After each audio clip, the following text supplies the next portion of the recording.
My father looked at his own mother, a woman who had worked her fingers to the bone for 50 years, and pointed to the door. "Get out!" he screamed, his voice cracking with a desperation I had never heard before.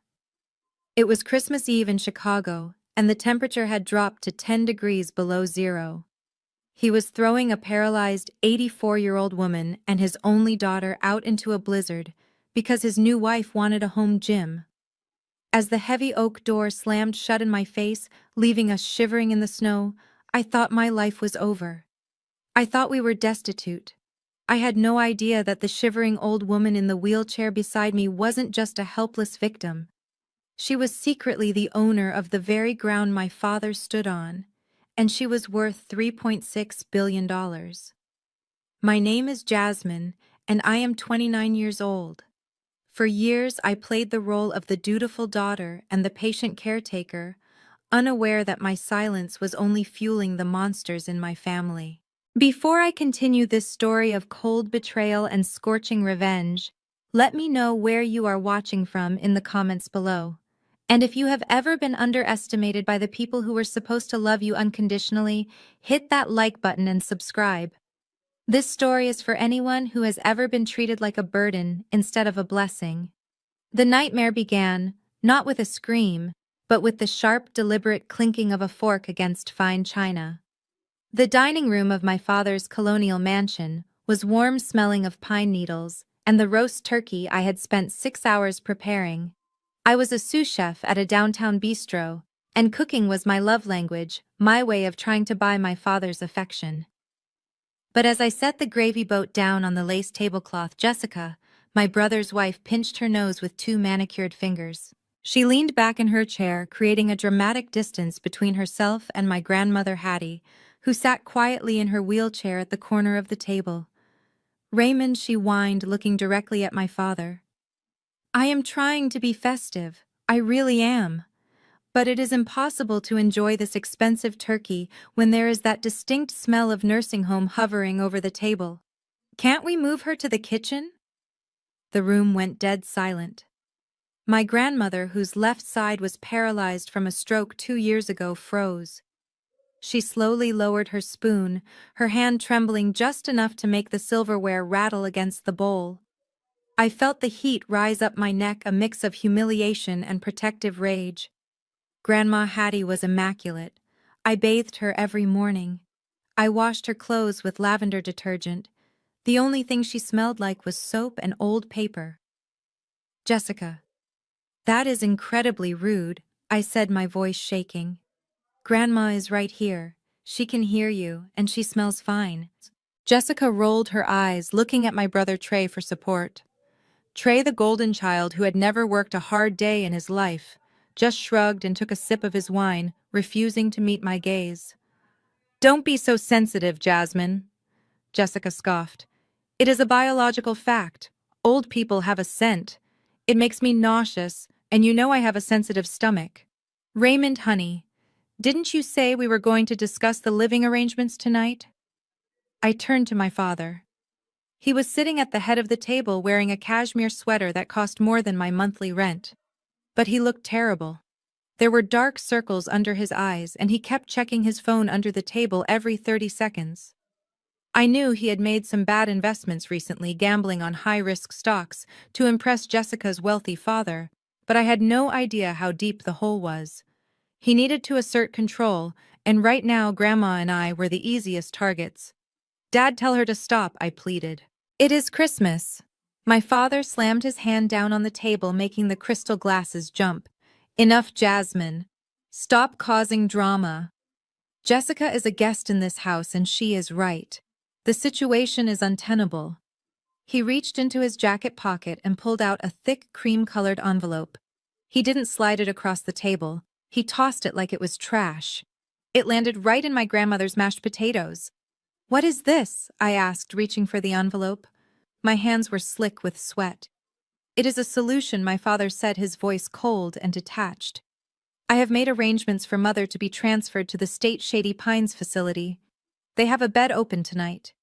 The ambulance is already on its way to pick her up."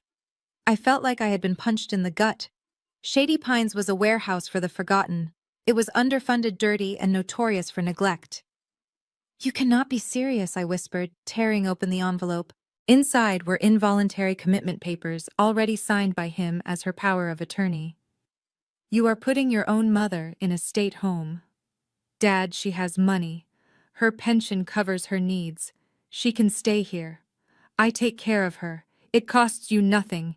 It costs me space," my father roared, standing up. His face was red, a vein bulging in his forehead.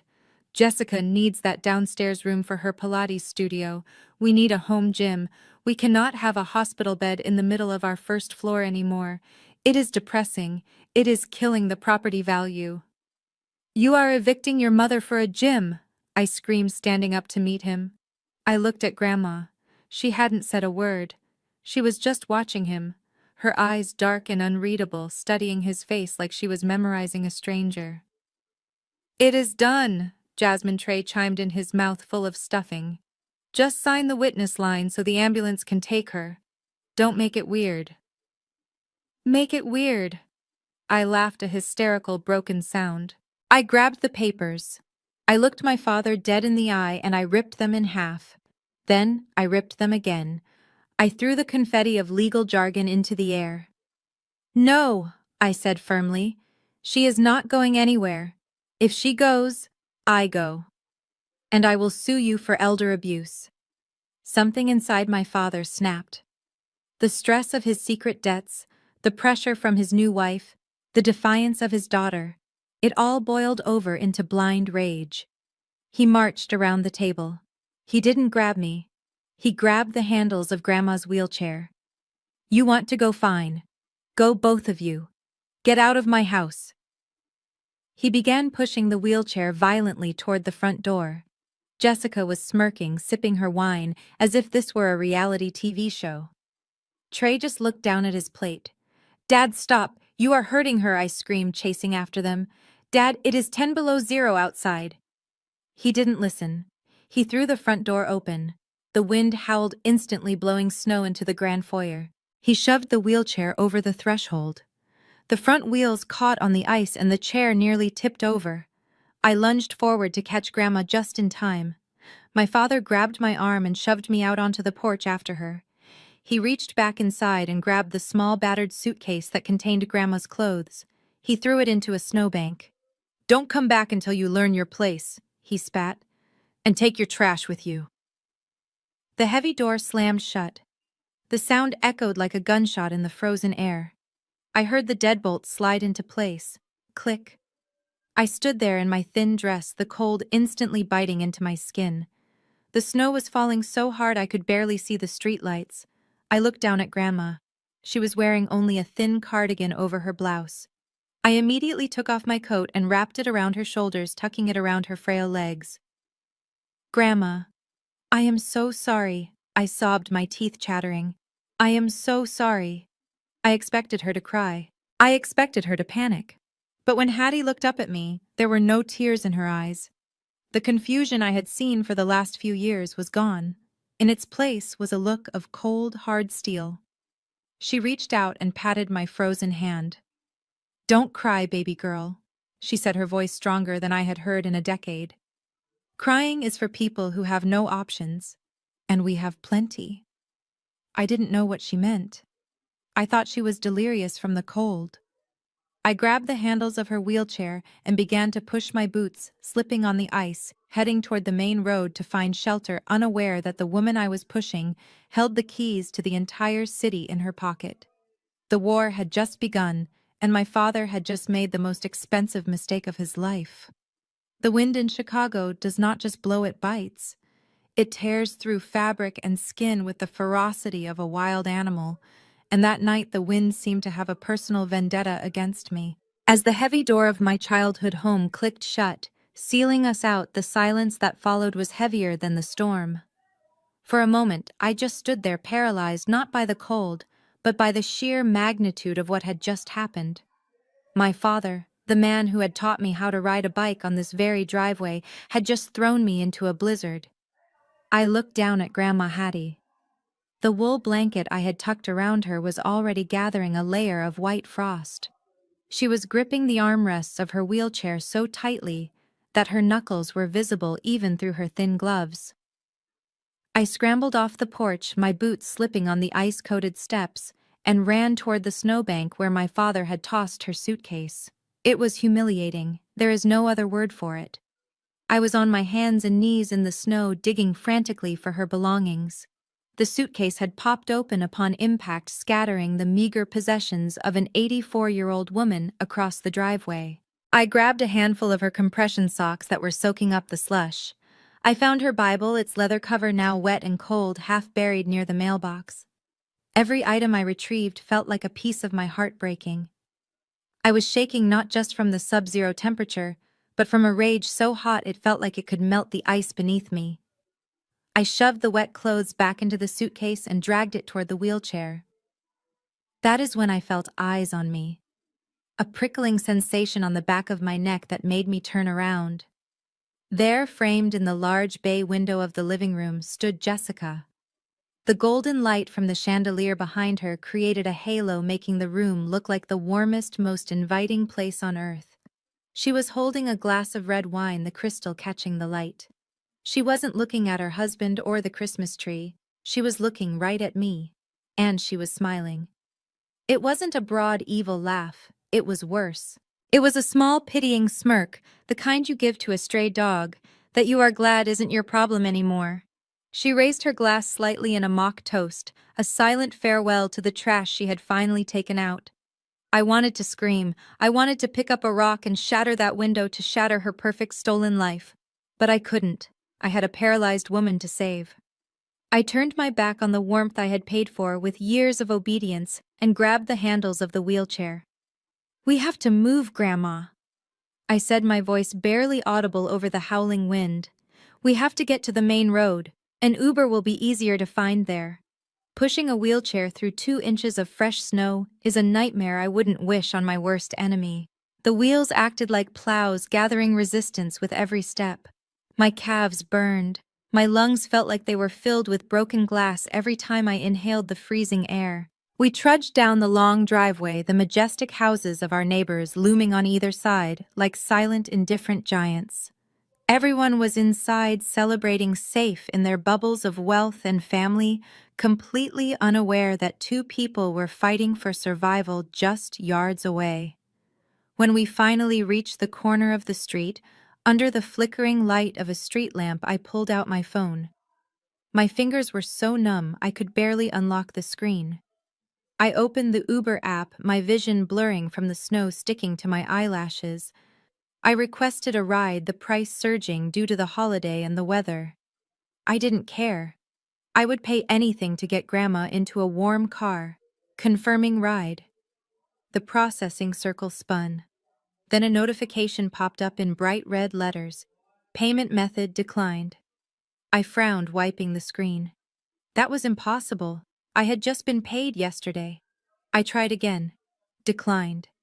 Panic began to rise in my chest, cold and sharp. I switched to the hotel booking app, trying to reserve a room at the nearest Holiday Inn. Declined. Insufficient funds. I opened my banking app, my heart hammering against my ribs. I logged in, expecting to see my balance of $12,000, my savings, my safety net. Instead, I saw a zero. Zero. And then I remembered. Years ago, my father had convinced me to merge my accounts with the family trust for tax benefits. He said it would help us build generational wealth. He said it was what families do. I had trusted him. I had deposited every paycheck from the restaurant into that account, thinking I was building a future. He hadn't just evicted us. He had robbed me. While we were arguing at the dinner table, or perhaps while I was packing my bags, he or Jessica had accessed the main dashboard and locked me out. They had cut off my access to my own money. We were stranded in a blizzard with $11 in cash in my pocket and a maxed-out credit card. "Dad, how could you?" I whispered to the empty street. The betrayal hit me harder than the wind. He knew I had nowhere to go. He knew I had Grandma. He wanted us to crawl back. He wanted us broken so completely that we would accept the nursing home just to survive. Jasmine. Grandma's voice came from the chair. It was weak, carried away by the wind. Why have we stopped? I quickly shoved the phone into my pocket, blinking back tears that were threatening to freeze on my cheeks. Nothing. Grandma, just waiting for the signal. We are going to walk a bit further. The reception is bad here. I lied. I couldn't tell her we were destitute. I couldn't tell her that her son was a thief. I gripped the handles again, my determination hardening into something brittle and dangerous. I would push her all the way to downtown if I had to. I would walk until my feet bled before I knocked on that door again. We moved forward, the snow getting deeper, as the plows hadn't come through yet. The sidewalk was uneven, hidden beneath the white blanket. I was exhausted, my body running on adrenaline and spite. I didn't see the crack in the pavement. I didn't see the patch of black ice that had formed over the tree root buckling the concrete. The front left caster of the wheelchair hit the obstruction hard. There was a sickening metallic snap. The chair lurched violently to the left. The rusted metal of the old wheelchair weakened by years of use, and the extreme cold simply gave up. The front wheel sheared off completely.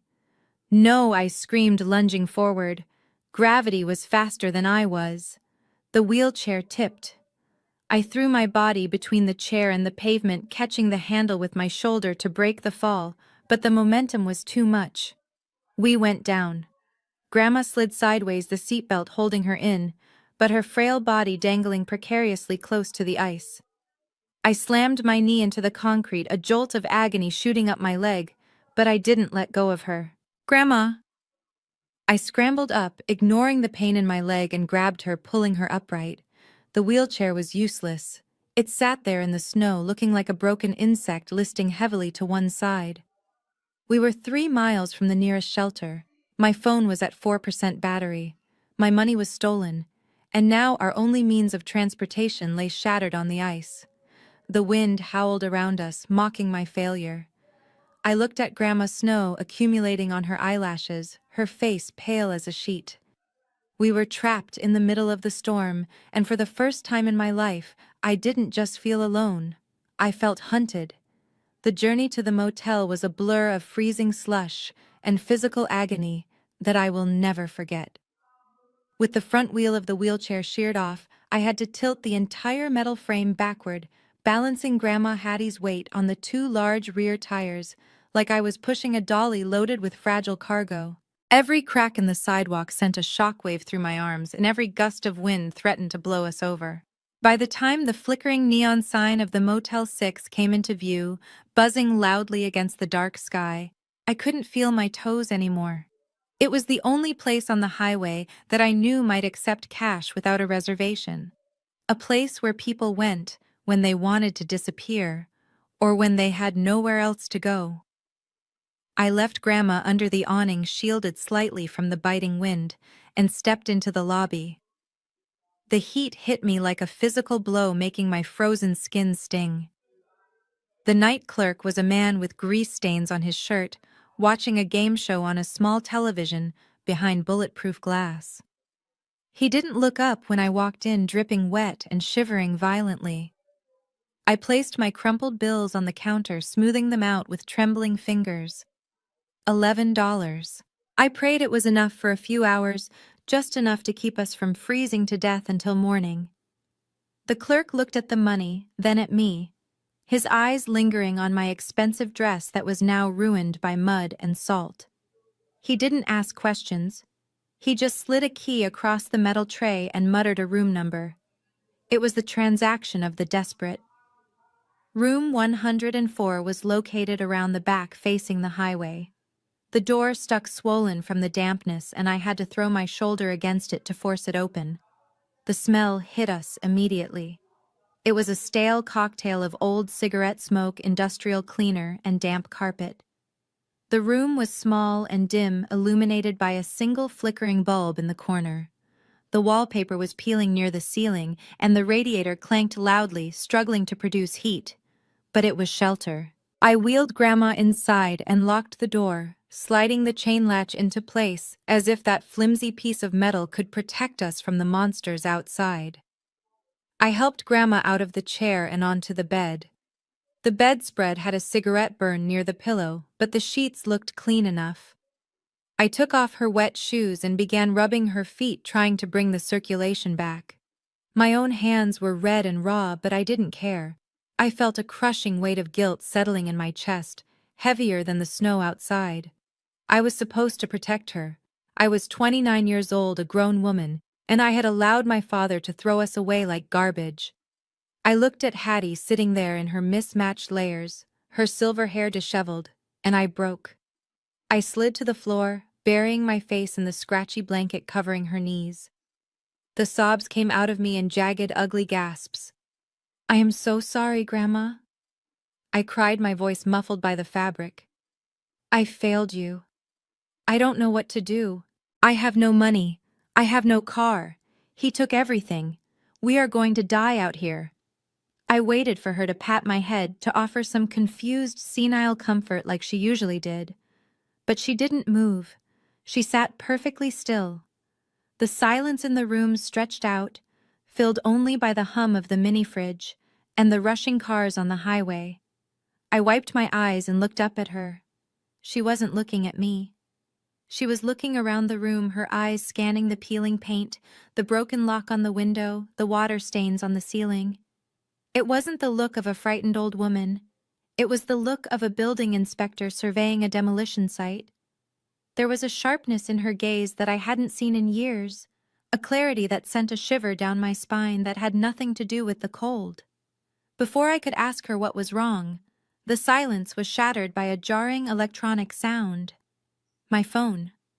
I pulled it out of my pocket. The screen was cracked from when I fell, but the name flashing on the display was clear. Dad. My stomach lurched. Part of me wanted to throw the phone against the wall, but fear paralyzed me. What if he was calling to say it was a mistake? What if he was coming to get us? Desperation makes you hope for things that are impossible. I swiped right and put it on speaker, my hand shaking so hard the phone rattled against the bedside table. Dad, I whispered, hating how small my voice sounded. Jasmine Raymond's voice filled the small room, distorted by the static but dripping with that familiar arrogance. "I assume you have realized by now how stupid you were to walk out. It is negative 15 degrees out there. I hope you are enjoying the consequences of your disrespect." "We are at a motel, Dad," I said, trying to steady my voice. "Grandma is safe. Why are you doing this? Please just unlock my bank account. I need to buy her food." There was a pause, and then I heard a sound that made my blood boil. The sound of ice clinking against glass. He was drinking. He was warm, comfortable, and drinking scotch while his mother sat in a motel room that smelled like ash. "I am not unlocking anything until you learn to cooperate," Raymond said smoothly. "In fact, I am calling to give you a heads up. I have a realtor meeting me at the South Side house tomorrow morning at 8 o'clock. We are listing it for a quick cash sale. A developer wants the land. They are going to bulldoze that rotting heap by next week." My heart stopped. The South Side house. It was the small two-bedroom bungalow where Grandma had raised my father. It was where I had spent my summers. It was filled with memories, with history. It was the only thing Hattie had left in her name, or so I thought. "You can't do that," I shouted, standing up. "That is Grandma's house. It has been in the family for 50 years. You cannot just sell it to a developer." "Watch me," he sneered. "I have the power of attorney, remember? Or at least I will once you sign the addendum I emailed you. And if you don't show up tomorrow morning to sign it, I am calling the police. I will tell them you kidnapped a vulnerable adult. I will tell them you took my mother from her home against medical advice and dragged her into a blizzard. You will go to jail, Jasmine. And she will go to the state home anyway. So do we have a deal?" The cruelty was breathtaking. He had planned this. He was using the police, the system, and his own mother as leverage to cover his debts. He was going to erase our entire history for a quick check. I felt the walls closing in. I was trapped. If I refused, I went to jail. If I agreed, he won. "Dad, please," I begged, tears streaming down my face again. "Don't do this. That house is all she has. It is a tear down, Jasmine. It is garbage, just like that attitude of yours. You have until 8 a.m. Bring her to the house, sign the papers, and maybe I will let you have your car keys back. I opened my mouth to scream, to curse him, to beg. I didn't even know what I was going to do. But suddenly a hand reached out. It was a hand covered in liver spots and thin, papery skin, but the grip was surprisingly firm. Grandma Hattie reached over and grabbed my wrist. I looked down at her, startled. Her head was held high. Her posture had changed completely. She wasn't slumped over anymore. Her chin was lifted, her jaw set in a line of granite. The fog of age and infirmity had vanished from her eyes, replaced by a burning, terrifying intelligence. She didn't look at me. She looked at the phone glowing on the bedside table. She took a deep breath, and when she spoke, the voice that came out wasn't the weak, tremulous whisper of the grandmother I had been caring for. It was a voice of command. It was a voice of authority. It was a voice that could crack a whip. "Give me the phone," she said. I stared at her, frozen. Hattie didn't wait. She reached out and took the device from my stunned fingers. She held it up to her mouth, her eyes narrowing as she visualized the son who had just condemned her to freeze. "Raymond," she said, her voice cutting through the static like a razor blade.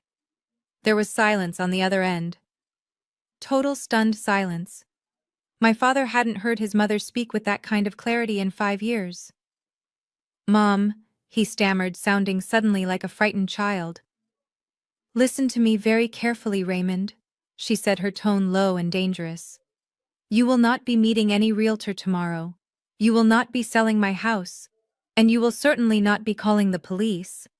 "Mom, you are confused." Raymond tried to regain his composure, his voice rising nervously. "You don't understand the financial reality. I understand more than you could ever imagine, you ungrateful, greedy little boy." She snapped, the insult landing with the weight of a gavel. "You think you hold the cards. You think you have the power because you stole a few $1,000s from your daughter. You have no idea who you are dealing with." She paused, letting the fear sink in on the other end of the line. "You want to talk about assets, Raymond?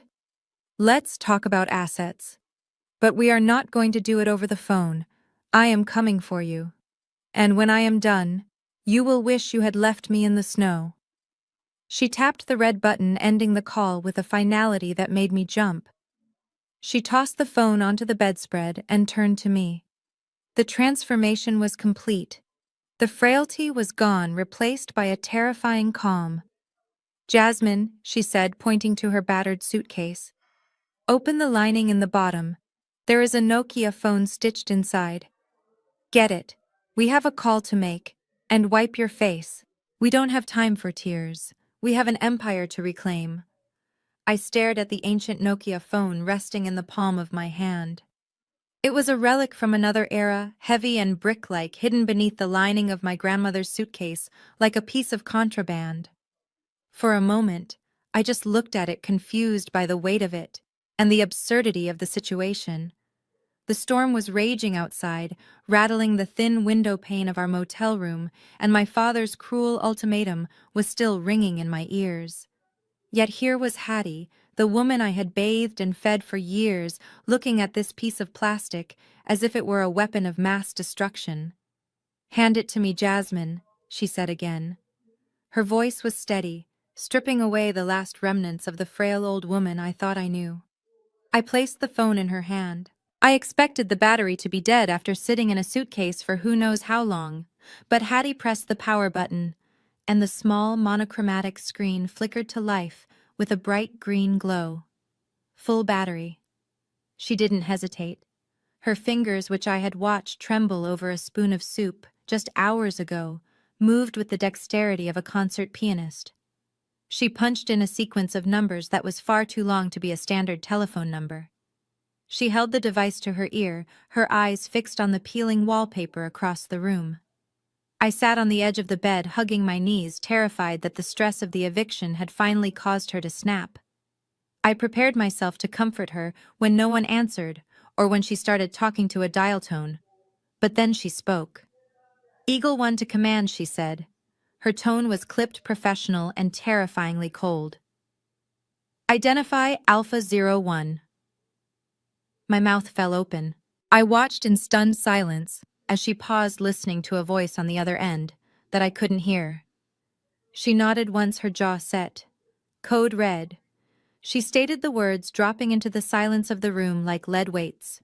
Reactivate Phoenix Protocol immediately. I have been compromised. Location is the Motel 6 off Interstate 94. Exit 32. I need a full extraction team. You have 20 minutes. She lowered the phone and pressed the end call button with a decisive click. Then she placed it gently on the nightstand next to the Gideon Bible. She turned to me, and for the first time that night, a small, genuine smile touched her lips. It wasn't the vacant smile of the grandmother I knew. It was the smirk of a woman who had just checkmated an opponent who didn't even know he was playing the game. "Grandma," I whispered, my voice trembling. "Who did you just call? What is the Phoenix Protocol?" Hattie sighed, shifting in the bed. She reached out and took my hand, her grip warm and strong. "Jasmine, there are things about me that I have kept buried for a very long time. Things I had to hide to protect this family, and eventually to protect myself from them." "But you are sick," I stammered. "The stroke, the paralysis." "I had a stroke, yes," she admitted. 5 years ago. It was mild. I recovered about 90% of my mobility within 6 months. I stared at her, my mind reeling. 6 months? But I have been lifting you in and out of bed for 5 years. I have been pushing that chair. I have been cutting your food. "I know," she said softly, her eyes filling with a sudden sadness. "And every time you did, every time you wiped my face or read to me when you were too tired to keep your eyes open, you were proving something to me. You were proving that you loved Hattie the person, not Hattie the bank account." "I don't understand," I said, feeling a mix of relief and betrayal. "Why would you pretend? Why would you let Dad treat you like a burden if you could walk? Why let him scream at you?" "Because I needed to know," she said, her voice hardening. "When your grandfather died, he left us with more than just that little house on the south side. He left an empire, Jasmine. But money is like poison to a weak soul. I watched your father grow up. I watched him become greedy. I watched him become entitled. When I got sick, I saw a flicker of something dark in his eyes. He didn't see a mother who needed help. He saw an obstacle to his inheritance." She squeezed my hand tighter. "So I decided to test them. I decided to play the part of the helpless invalid. I wanted to see who would stand by me when I had nothing to offer but my company. I wanted to see if my son would care for me out of love, or if he would wait for me to die like a vulture circling a carcass." She looked toward the door, her expression darkening. "I gave Raymond 5 years. 5 years to show me 1 ounce of compassion. 5 years to prove he was a man. Tonight, when he threw us out into the snow, he failed the final exam. He didn't just fail Jasmine, he declared war." My head was spinning. The woman sitting before me wasn't just my grandmother. She was a strategist. She had endured 5 years of humiliation, of being talked down to by Jessica, of being ignored by Trey just to measure the content of their characters. And I was the only one who had passed. "So the money," I asked, my voice barely a whisper. "The house." "The house is just a prop," she said dismissively. "I own the block. I own the building Raymond works in. I own the hotel we are about to check into. And as of tomorrow morning, I am going to remind your father exactly who pays his salary." She sat up straighter, smoothing down her disheveled cardigan. "Now help me with my hair. I refuse to let my security team see me looking like a refugee." We spent the next 15 minutes in a surreal state. I combed her hair with my fingers, trying to make her presentable while my mind raced with a million questions. I looked at this woman, this secret billionaire in a Motel 6, and I felt a surge of pride so intense it almost brought me to my knees. We weren't victims. We were wolves in sheep's clothing, and the sheep had just made a fatal mistake. Exactly 20 minutes after the call, the room was illuminated by blinding white lights cutting through the thin curtains. The hum of powerful engines vibrated through the floorboards. I walked to the window and peered through the crack in the drapes. My breath caught in my throat. The desolate, snow-covered parking lot of the motel had been transformed into a scene from a presidential motorcade. 3 massive black Cadillac Escalades were parked in a precision formation right outside our door. The vehicles were pristine, their polished paint gleaming under the harsh motel lights, a stark contrast to the rusted sedans and pickup trucks parked nearby. As I watched the doors of the vehicles opened in perfect synchronization, 6 men stepped out. They were giants wearing immaculate black suits and long wool coats despite the freezing wind. They wore earpieces and moved with a fluidity that screamed military training. They didn't look like chauffeurs. They looked like a private army. The night clerk, the man with the grease stains who had barely looked at me earlier, was now standing in the doorway of the lobby, his mouth hanging open, his game show forgotten. The lead security officer, a man with broad shoulders and a shaved head, approached our door. He didn't bang on it. He knocked 3 times, precise and firm. "Open it, Jasmine," Hattie said. She was sitting on the edge of the bed, her back straight, her hands folded in her lap. She looked regal even in her old clothes. I unlocked the door and swung it open. The cold air rushed in, but it didn't feel biting anymore. It felt like the winds of change. The lead officer stepped into the doorway. He took in the shabby room, the peeling paint, and me standing there in my ruined dress. His expression remained stoic, but his eyes softened slightly when they landed on Hattie. He removed his leather gloves and bowed his head, a gesture of profound respect. "Madam President," he said, his voice deep and resonant, "we have secured the perimeter. The suite at the Ritz is prepared. We are ready to take you home." Hattie nodded slowly. "Thank you, Marcus. It is good to see you." She looked at me and then down at the broken wheelchair in the corner of the room. "Leave it," she commanded. "We won't be needing that anymore."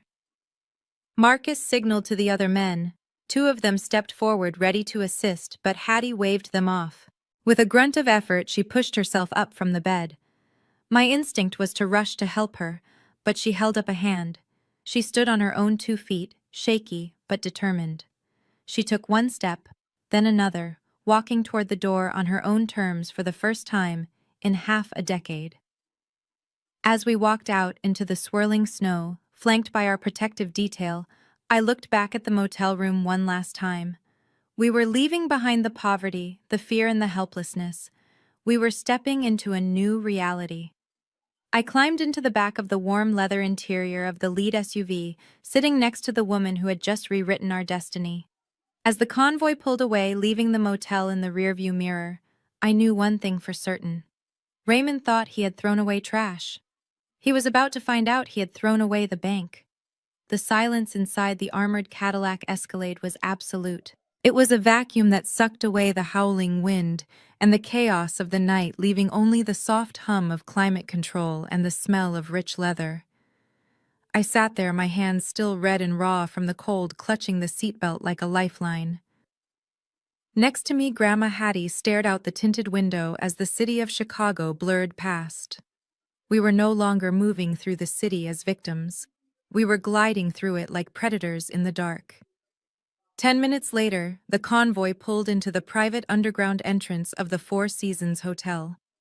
I had walked past this building 1,000 times on my way to culinary school, looking up at its towering glass facade and wondering what life was like for the people inside. Tonight, I didn't have to wonder. A team of staff was waiting for us by the elevator, their heads bowed in deference. They didn't look at my muddy boots or my ruined dress. They looked only at Hattie, treating her with the reverence usually reserved for royalty or heads of state. We ascended 50 floors in seconds. When the doors slid open to the presidential suite, I literally stopped breathing. The room was larger than the entire house I had just been evicted from.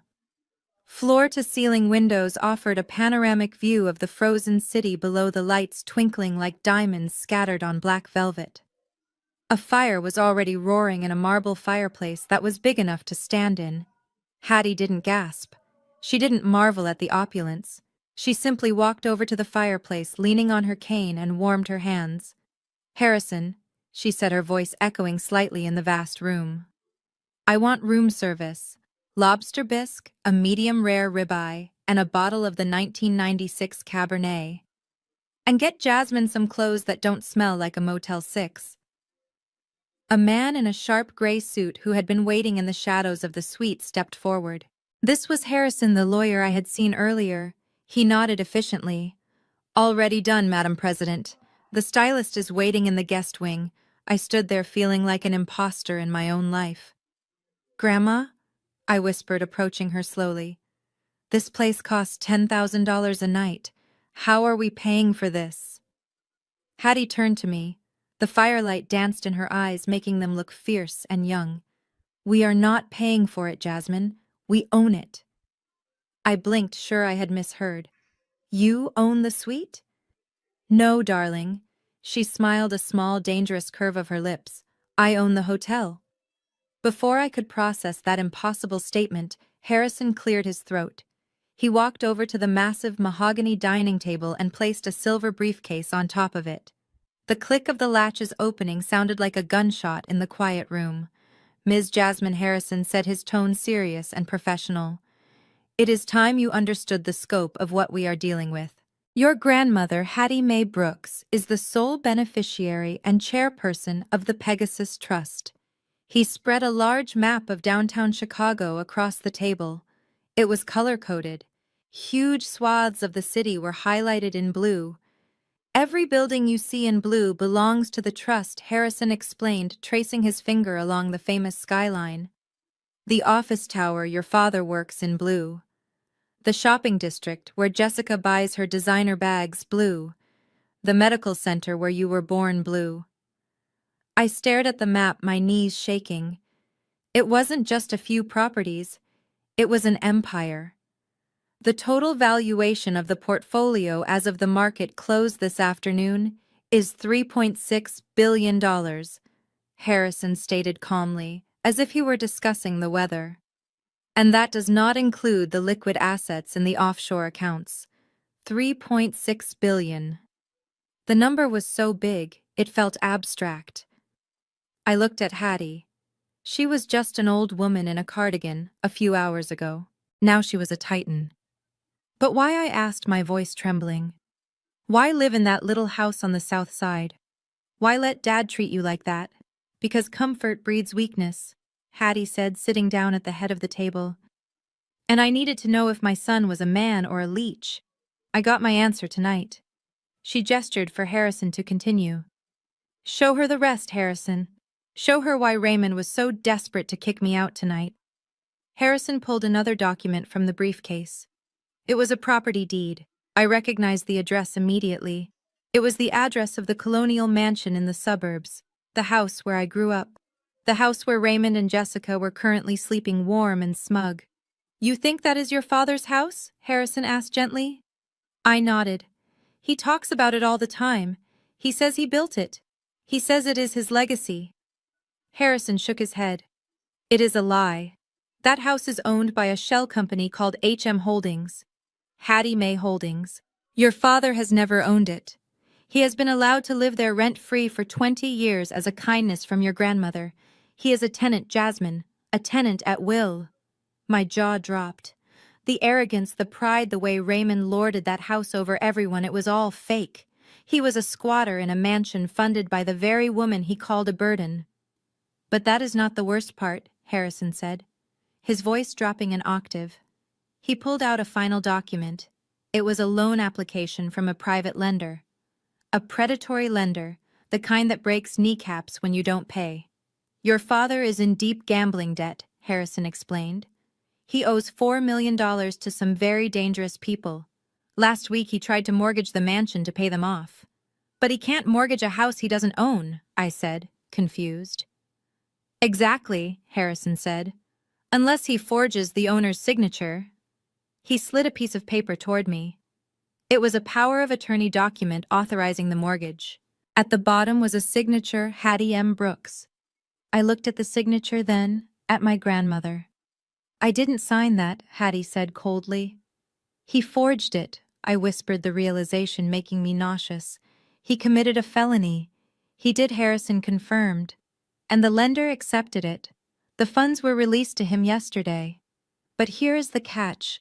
The terms of the loan require the property to be occupied by the borrower. That is why he needed to get rid of Hattie. If the lender found out the actual owner was living there and disputing the title, the loan would be called in immediately. He evicted us to cover up a crime, I said, anger replacing my shock. He evicted us because he is desperate, Hattie corrected. And desperate men make mistakes. Harrison checked his watch. The lender he used has a clause. If there is any discrepancy in the title or occupancy, the loan enters default within 48 hours. So what does that mean for him, I asked. Hattie leaned forward, the firelight casting long shadows across her face.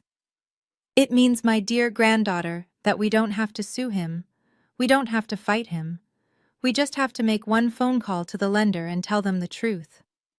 When we do that, the loan is revoked. The money he already spent to pay his gambling debts becomes due immediately. She picked up a grape from the fruit bowl and popped it into her mouth. He has 48 hours, Jasmine. 48 hours before he loses the money, the house, and his freedom, and he thinks we are freezing in a Motel 6. She turned to Harrison. Prepare the audit, Harrison. I want every penny he stole tracked. And get the car ready for tomorrow morning. We aren't going to the police station. We are going to the gala. I think it is time the tenant met the landlord. I looked out the window at the city below. Somewhere out there, my father was sleeping soundly, thinking he had won. He had no idea that the timer had already started and the avalanche was coming. I stood by the floor-to-ceiling window of the penthouse suite, looking down at the glittering lights of Chicago. My hand was gripping my phone so tightly that my knuckles had turned white.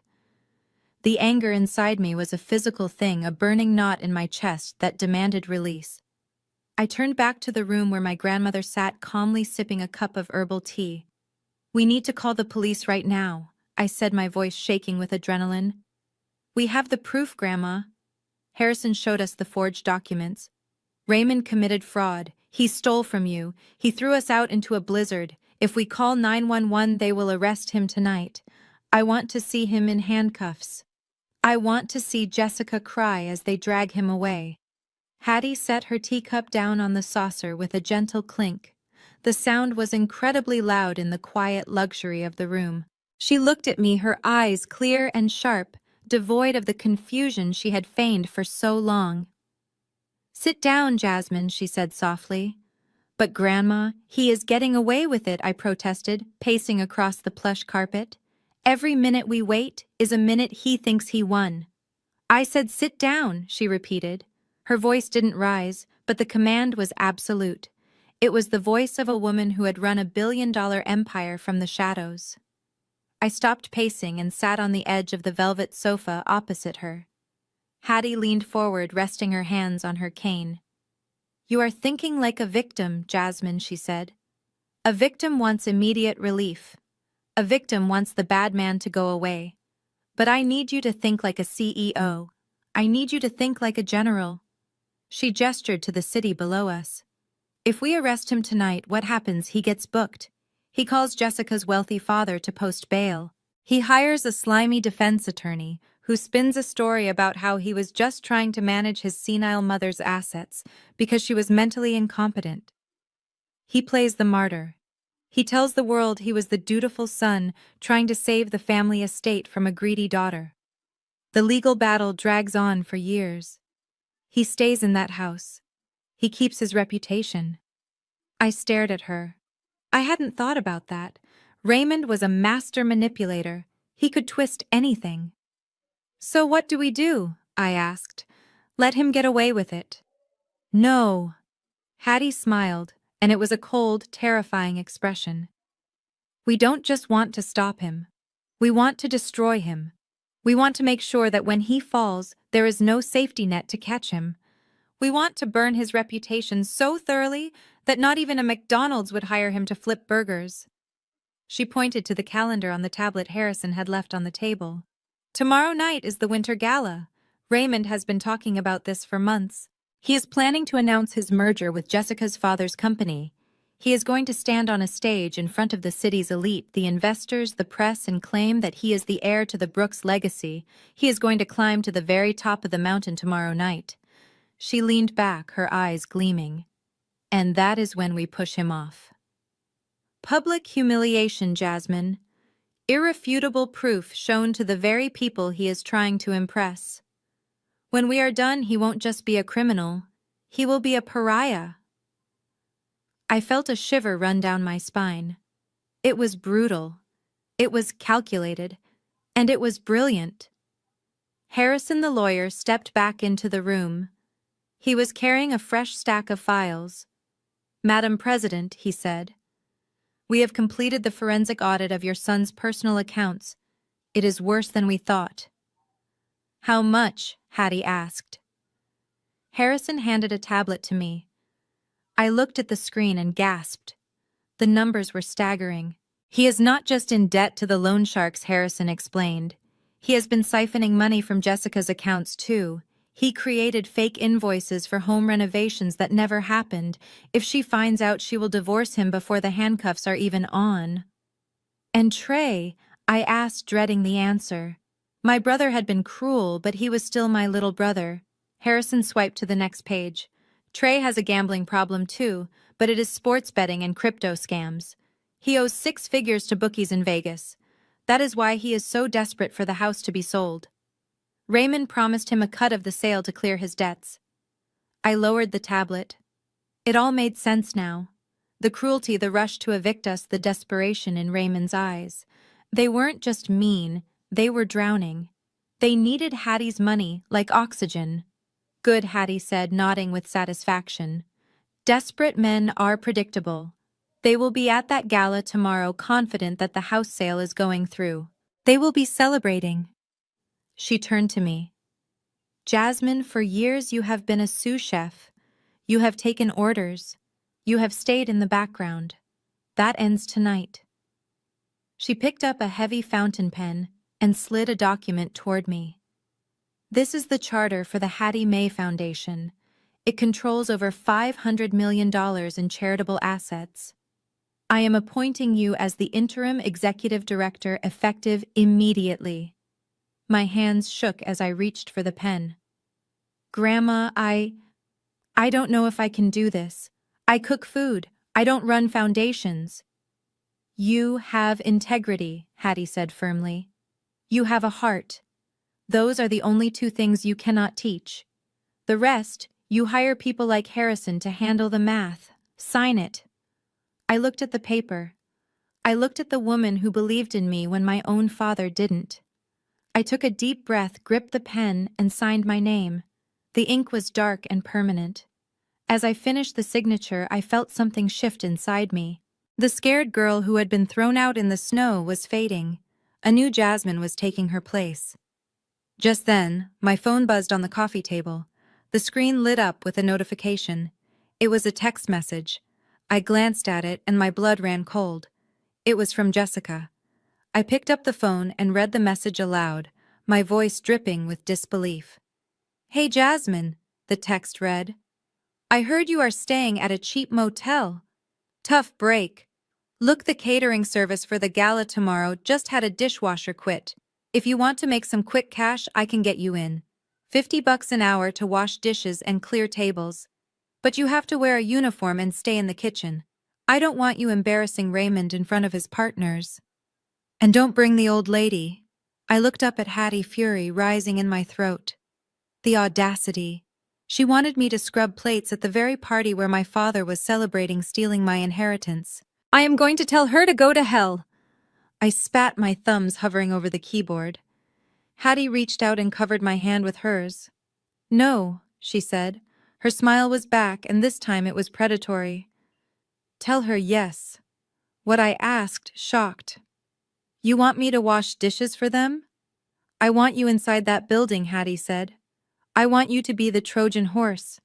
If you go as a guest, they will stop you at the door. But the help, nobody looks at the help. Nobody suspects the help. You will have access to everything, the microphones, the projector, the back office." She tapped the screen of my phone. "Take the job, Jasmine. Let them treat you like a servant one last time. Let them think they have won. Because when you walk out of that kitchen tomorrow night, you won't be clearing the table. You will be flipping it over. I looked at the text message again. $50 an hour to wash away their sins. I started to type, "Sure, Jessica. I really need the money. I will be there." I hit send. The trap was set, and they had just invited their executioner right through the front door. The service entrance of the mansion was located near the garbage bins, a detail I had never paid much attention to when I lived here as a daughter. But tonight, walking through the slush in a borrowed catering uniform that was 2 sizes too big, I felt the symbolism weigh heavily on my shoulders. I was no longer Jasmine, the family member. I was Jasmine, the hired help, sneaking into my own home like a thief in the night. In my pocket, I carried not a weapon, but a small, high-definition recording device disguised as a pen given to me by Harrison's security team. I knocked on the heavy steel door. It swung open to reveal Jessica looking radiant and terrifying in a silk dressing gown. She didn't say hello. She just looked me up and down, her lips curling in that familiar, condescending smirk. "You are late," she snapped, stepping back to let me in. "The kitchen is a mess. The caterers are setting up in the dining room, but I need you to scrub the floor in the foyer before the guests arrive. And for God's sake, pull your hair back. You look like a stray cat." I kept my head down, swallowing the retort that was burning on my tongue. "Yes, ma'am," I mumbled, walking past her. The air inside smelled of expensive perfume and impending disaster. As I made my way to the utility closet to get the mop, I passed my brother Trey. He was lounging in the hallway texting on his phone, already dressed in his tuxedo. When he saw me, he actually laughed out loud. "Wow, look at you," he jeered, blocking my path. "From sous chef to janitor. That is quite a career pivot, sis." I guess Dad was right. You really don't have any ambition. I gripped the handle of the mop bucket, my knuckles turning white. "I am just here to work, Trey. Let me pass." He didn't move. Instead, he extended his foot, tapping the toe of his patent leather dress shoe against my shin. "Actually, while you are down there, my shoes got a little scuffed on the way in. Give them a quick shine, would you? There is a rag in the bucket." I looked at him, searching for a shred of the little brother I used to help with homework. I saw nothing but a hollow, entitled stranger. Slowly I knelt, not out of submission but strategy, as I wiped the non-existent dust from his shoes. I slipped the recording pen from my pocket and slid it under the hallway console table, right where Raymond always took his private calls. There I said, standing up, shiny as a new dime. "Good girl." Trey chuckled, patting me on the head like a dog. "Now get to the foyer. It smells like wet dog in there." I spent the next hour scrubbing floors that were already clean and polishing silver that was already shining. Every degrading command from Jessica, every snide comment from Raymond as he breezed past me without even making eye contact, only added fuel to the fire burning inside me. They thought they were breaking me. They had no idea they were sharpening me. When the clock struck 5, chaos erupted in the kitchen. The catering staff was overwhelmed, and Jessica was screaming at the head chef about the canapes. This was my chance. I knew Raymond's routine. He always kept his most important documents in the wall safe in his study, and at 5:30, he would be in the shower getting ready for the gala. I slipped away from the kitchen, moving silent as a ghost through the service corridors I knew by heart. My heart was hammering against my ribs like a trapped bird. If they caught me now, it wasn't just about being fired. It was about losing the element of surprise. I reached the study and gently turned the handle, unlocked. Raymond was arrogant. He never thought anyone would dare enter his sanctuary. I slipped inside and closed the door softly behind me. The room smelled of scotch and cigars. I went straight to the painting of the hunt scene above the fireplace. I swung it aside. The safe was there. I held my breath. I didn't have the combination, but Harrison had told me to look for the override key. Raymond was lazy. He often kept the emergency key taped under his desk drawer. I dropped to my knees and felt under the mahogany desk. My fingers brushed against something metallic. Got it. I opened the safe. Inside, stacked neatly, were the papers that would end my father's career.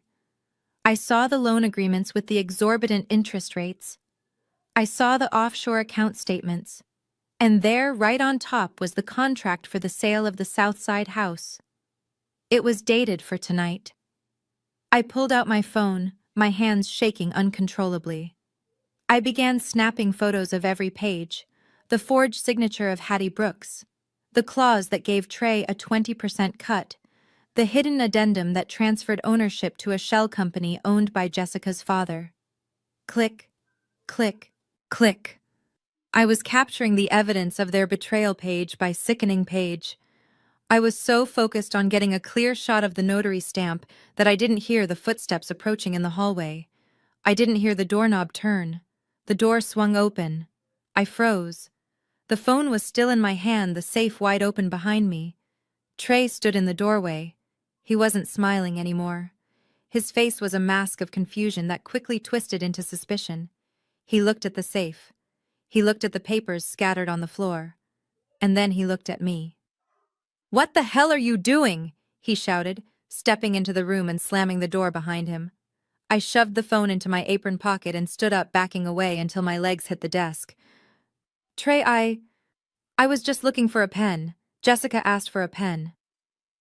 "Don't lie to me," he yelled, advancing on me. "You are taking pictures. You are spying on us." He lunged for me. I tried to dodge, but he was faster. He grabbed my wrist, twisting it painfully. "Give me the phone, Jasmine. Give it to me, or I swear to God I will break your arm." The air in the room was electric with violence. I looked into my brother's eyes and saw real fear. He knew. He knew that whatever was on my phone could destroy his easy life. "Let go of me," I screamed, kicking him in the shin. He grunted but didn't let go. He wrestled me toward the desk, trying to pry my fingers open. The phone slipped from my grasp and clattered onto the hardwood floor, sliding just out of reach. Trey dove for it. I scrambled over the desk, desperate to stop him. But as his hand closed around my phone, a voice boomed from the doorway. "What is going on in here?" We both froze. Raymond was standing there, a towel wrapped around his waist, water dripping from his hair. He looked from the open safe to Trey, holding my phone, and finally to me, trembling in my oversized catering uniform. His eyes narrowed, and for the first time I saw true danger in them. "Give me that phone," Trey Raymond said calmly.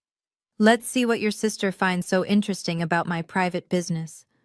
My heart hammered against my ribs like a trapped bird as Raymond extended his hand, waiting for Trey to hand over my phone. The device contained the photos of the fraudulent contract, the evidence that would send my father to prison. If he unlocked it, if he scrolled through the gallery, everything was over. We would lose the element of surprise, and Hattie's plan would crumble before it even began. I looked at Trey, then at Raymond, and I made a split-second decision. I decided to play the role they had written for me my entire life. I decided to play the victim. I let out a sob, burying my face in my hands, my shoulders shaking with exaggerated weeping. "I am sorry," I wailed, letting my voice crack with desperation. "I didn't mean to snoop. My back is killing me. The catering manager has had me lifting crates of champagne for 2 hours. I just came in here looking for Advil. I remembered you used to keep a bottle in the desk drawer." I looked up at them through my fingers, making sure my eyes looked wide and pathetic. "I just wanted the pain to stop so I could keep working. I need the money, Dad. Please." Raymond looked at me, and his expression shifted from suspicion to pure, unadulterated disgust. The tension in his shoulders relaxed. To him, the story made perfect sense. In his world, I was weak. I was a failure. Of course I wasn't a corporate spy. I was just a tired, broken servant looking for a handout. He laughed, a short barking sound that echoed in the wood-paneled room. "You are pathetic, Jasmine." Raymond sneered, tightening the towel around his waist. "You break into my private study because your back hurts. You really are not cut out for hard work, are you?" He looked at Trey and nodded at the desk. "Check the drawer. Give her the pills and get her out of here. She is staining the carpet with those cheap shoes." Trey smirked, the fear leaving his eyes. He opened the top drawer and rattled a bottle of ibuprofen. He didn't hand it to me. He tossed it at me. The plastic bottle hit my chest and fell to the floor. "Take two and get back to the kitchen," Trey said, kicking my phone across the floor toward me. "And if I catch you in here again, I will have security throw you out into the snow with your grandmother." I scrambled to pick up the phone and the pills, muttering apologies like a frightened child. "Thank you," I whispered, clutching the phone to my chest as if it were a lifeline. "Thank you so much." I backed out of the room, keeping my head bowed until the heavy door clicked shut. The moment I was alone in the hallway, the tears stopped. My posture straightened. I wiped my face with the sleeve of my oversized uniform and checked the phone. The photos were safe.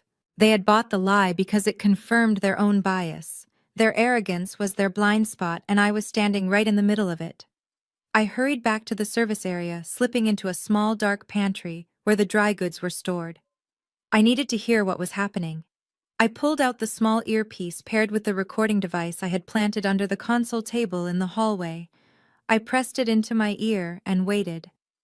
At first there was only the sound of distant chatter. Then I heard Raymond's voice, loud and clear. He must have been standing right next to the table. "Yes," Mr. Sterling Raymond was saying, his tone dripping with false charm. "Everything is proceeding exactly as planned. The deed transfer is ready for your signature tonight." There was a pause as the other person spoke, but I could only hear Raymond's side of the conversation. "My mother," Raymond laughed, and the sound made my blood run cold. "Oh, you don't need to worry about Hattie. The poor woman is in the final stages of dementia. She is practically a vegetable. She doesn't even know her own name, let alone the value of real estate. I am her sole guardian and beneficiary. Selling this land is really a mercy. It will pay for the specialized care she needs in her final days." "Liar," I hissed into the darkness of the pantry. He was selling her legacy to pay his gambling debts and calling it mercy. He was declaring her dead while she was very much alive and preparing to destroy him. I pocketed the earpiece and stepped back into the chaotic kitchen. The head chef grabbed my arm before I could take a breath. "You," he barked, pointing at a tray of red wine glasses. "Table 4 needs a refill. Move it." I grabbed the heavy tray and pushed through the swinging doors into the ballroom. The transformation was breathtaking. The room was bathed in golden light, filled with people wearing tuxedos and gowns that cost more than I made in a year. A string quartet was playing softly in the corner. I moved through the crowd, invisible in my uniform, offering wine to people who didn't even look at my face. I was making my way toward the back of the room when I felt a hand grab my elbow. I turned to see Jessica standing there. She looked stunning in a silver sequined gown, but her eyes were venomous. She was holding a mostly empty glass of wine, and she was smiling. "Well, if it isn't the maid," she said loudly enough for the nearby circle of guests to hear. "I hope you are not drinking on the job, Jasmine." "I am just working, Jessica," I said quietly, trying to pull away. "Please let me do my job." "But you are so clumsy," she said, her voice dropping to a mock whisper.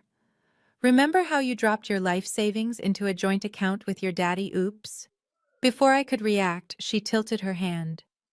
The remaining red wine in her glass splashed across the front of my white catering jacket. It soaked through instantly, a dark blood-like stain spreading across my chest. "Oh no," Jessica gasped theatrically, bringing a hand to her mouth. "Look what you did.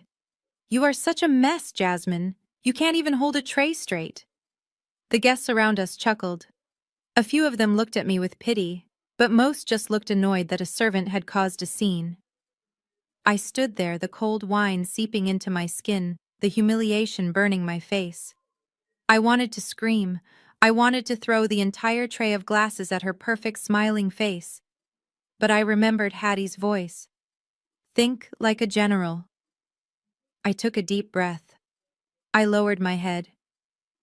"I am so sorry, ma'am," I said, my voice steady. "I will go clean up." "You do that?"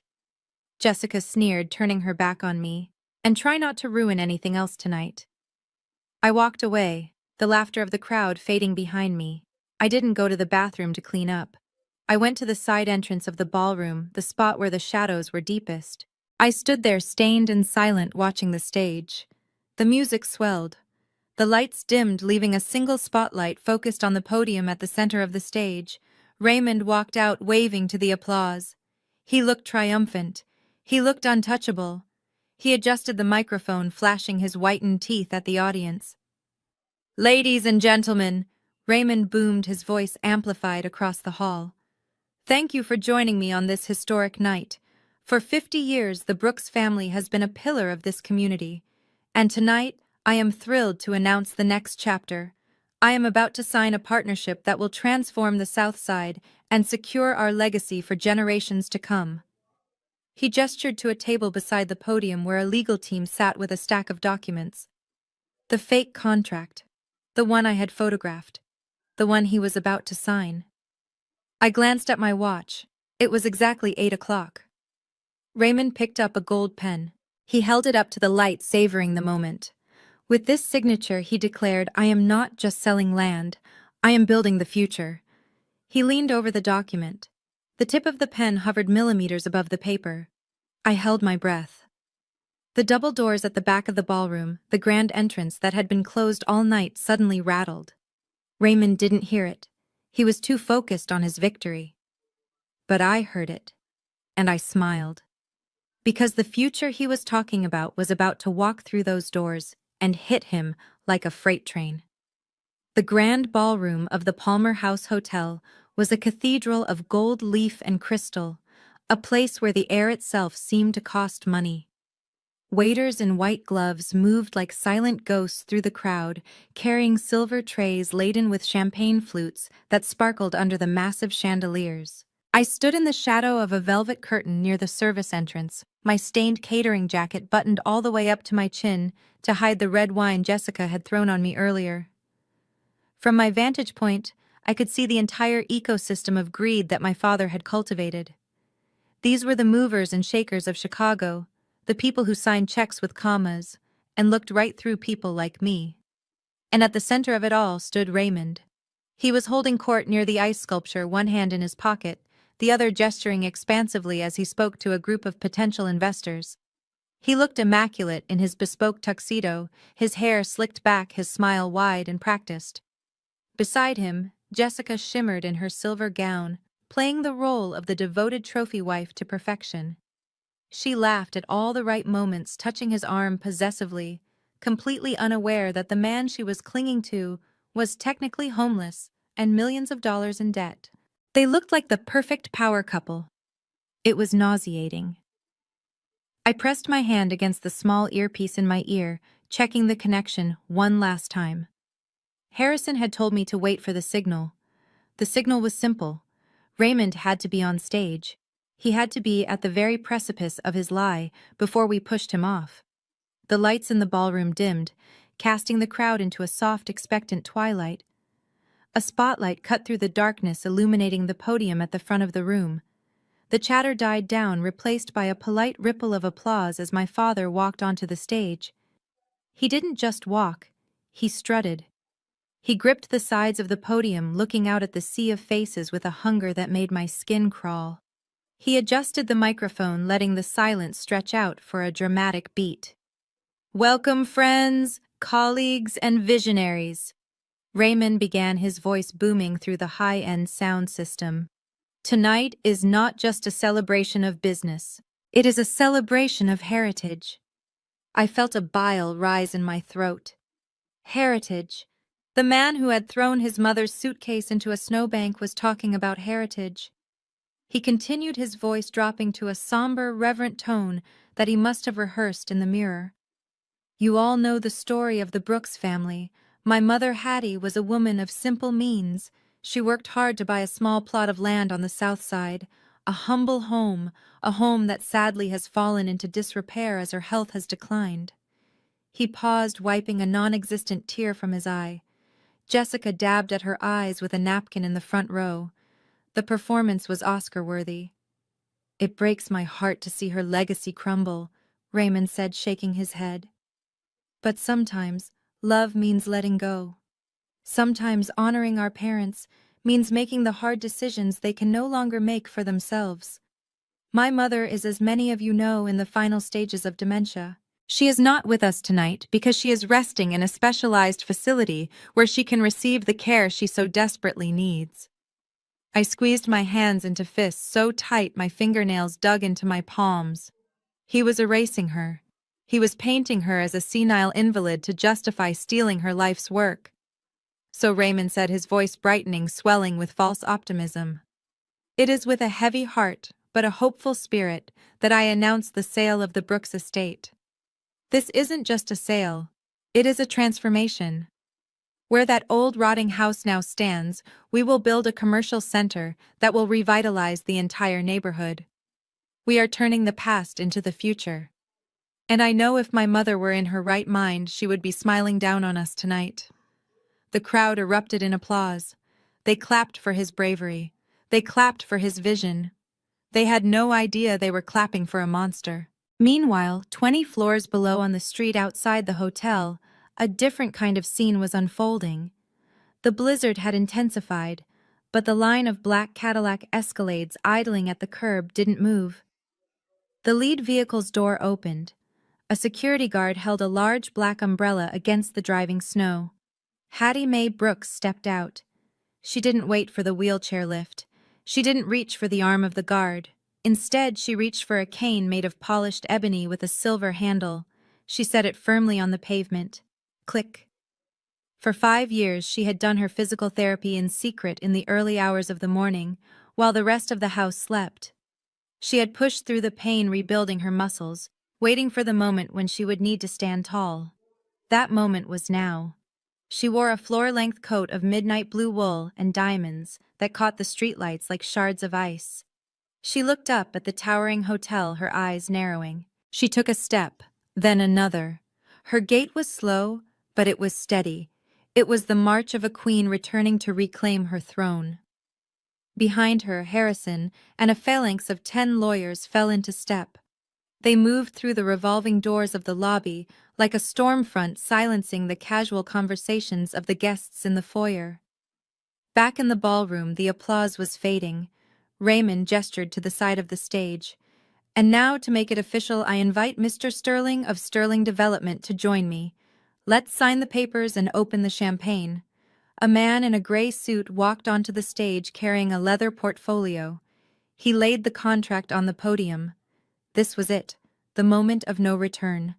I watched from the shadows, my heart pounding in my ears. Raymond picked up the gold pen.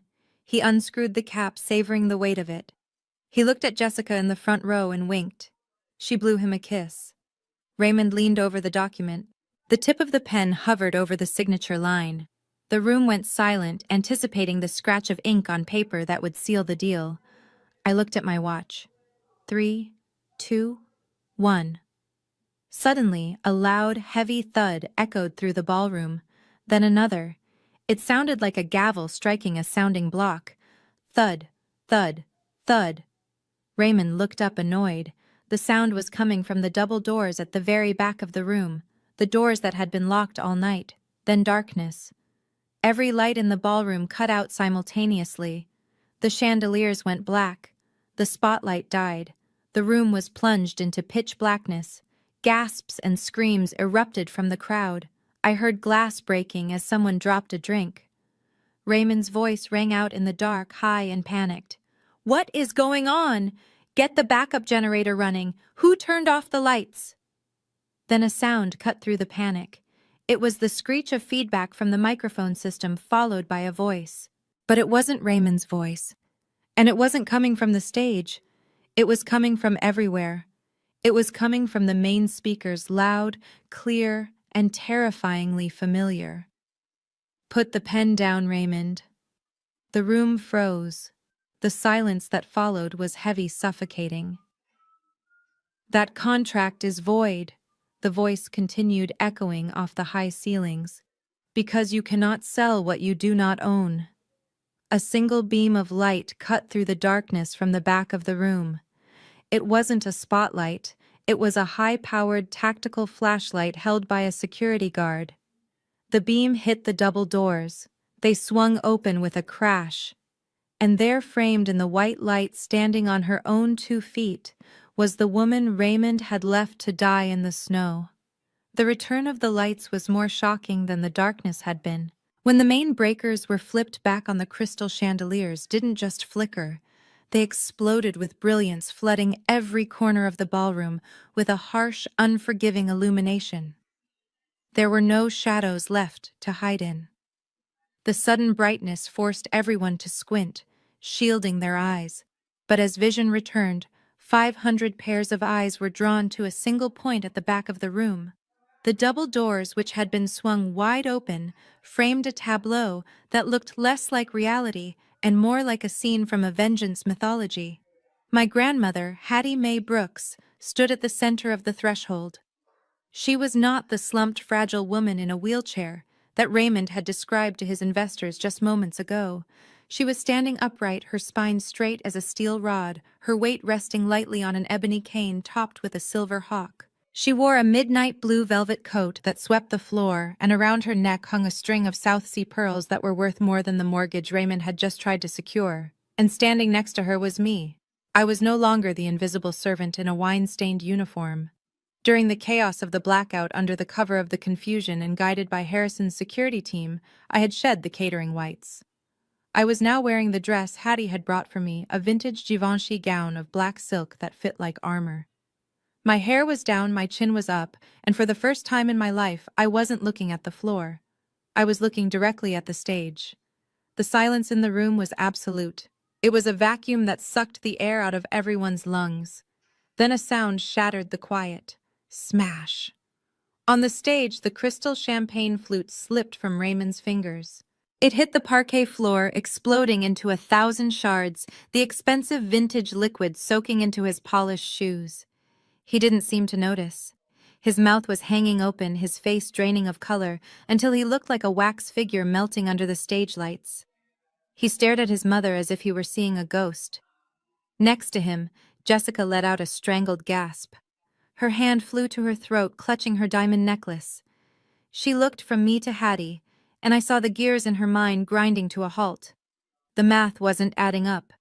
The narrative she had built, the story of the superior wife and the pathetic in-laws, was crumbling in real time. Hattie took a step forward, then another.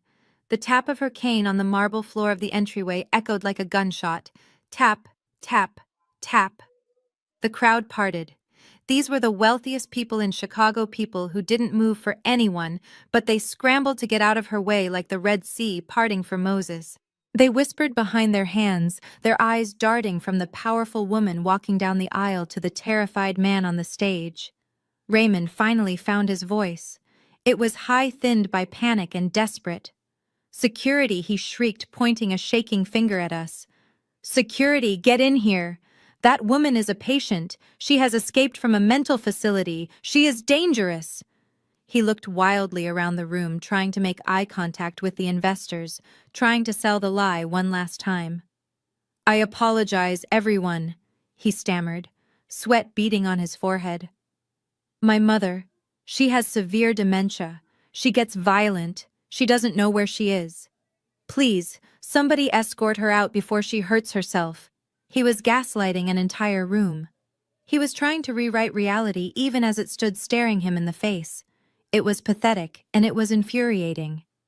I stepped forward to speak, but Harrison, the lead attorney, moved faster. He stepped out from the phalanx of lawyers behind us, his voice booming without the need for a microphone. "Mr. Brooks Harrison," said, his tone dripping with legal authority, "I would advise you to stop speaking immediately." Raymond blinked, confused. "Who are you? I didn't hire you." "Get off my stage. I am Arthur Harrison, senior partner at Sterling Cooper," Vance Harrison announced.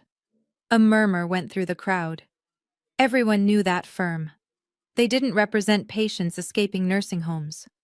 They represented billionaires. "And you are correct, Mr. Brooks. You did not hire me," Harrison continued, walking calmly toward the stage. "I represent the owner of this property, and the owner of the house you slept in last night, and incidentally the owner of the building we are currently standing in." Raymond laughed, a nervous, jagged sound. "What are you talking about? I am the owner." I am signing the papers right now. Harrison stopped at the foot of the stage. He looked up at Raymond with a mixture of pity and professional disdain. No, sir, you are a tenant. And as of this moment, you are a trespasser. Trespasser, Raymond sputtered. This is my mother. I have power of attorney. She is incompetent. Look at her. He gestured wildly at Hattie, who had now reached the front row. She stopped. She looked up at the son she had raised, the son who had thrown her away. She didn't scream. She didn't cry. She simply reached into her coat pocket and pulled out a small remote control. Raymond, she said. Her voice wasn't amplified, but in the silent room it carried to the rafters. It was calm, clear, and devastatingly sane. You have spent all night telling these good people a story. You told them I was sick. You told them I was a burden. You told them you were a hero. She pointed the remote at the massive LED screen behind him, the one that still displayed the slide titled The Brooks Legacy. I think it is time we told them the truth, she said. She pressed the button. The screen flickered. The slide of the smiling family photo vanished. In its place, grainy black and white footage appeared. It was time-stamped, December 24th, 7:30 p.m. A collective gasp went through the room. The image was undeniable. It was the front porch of the colonial mansion. The snow was falling heavily.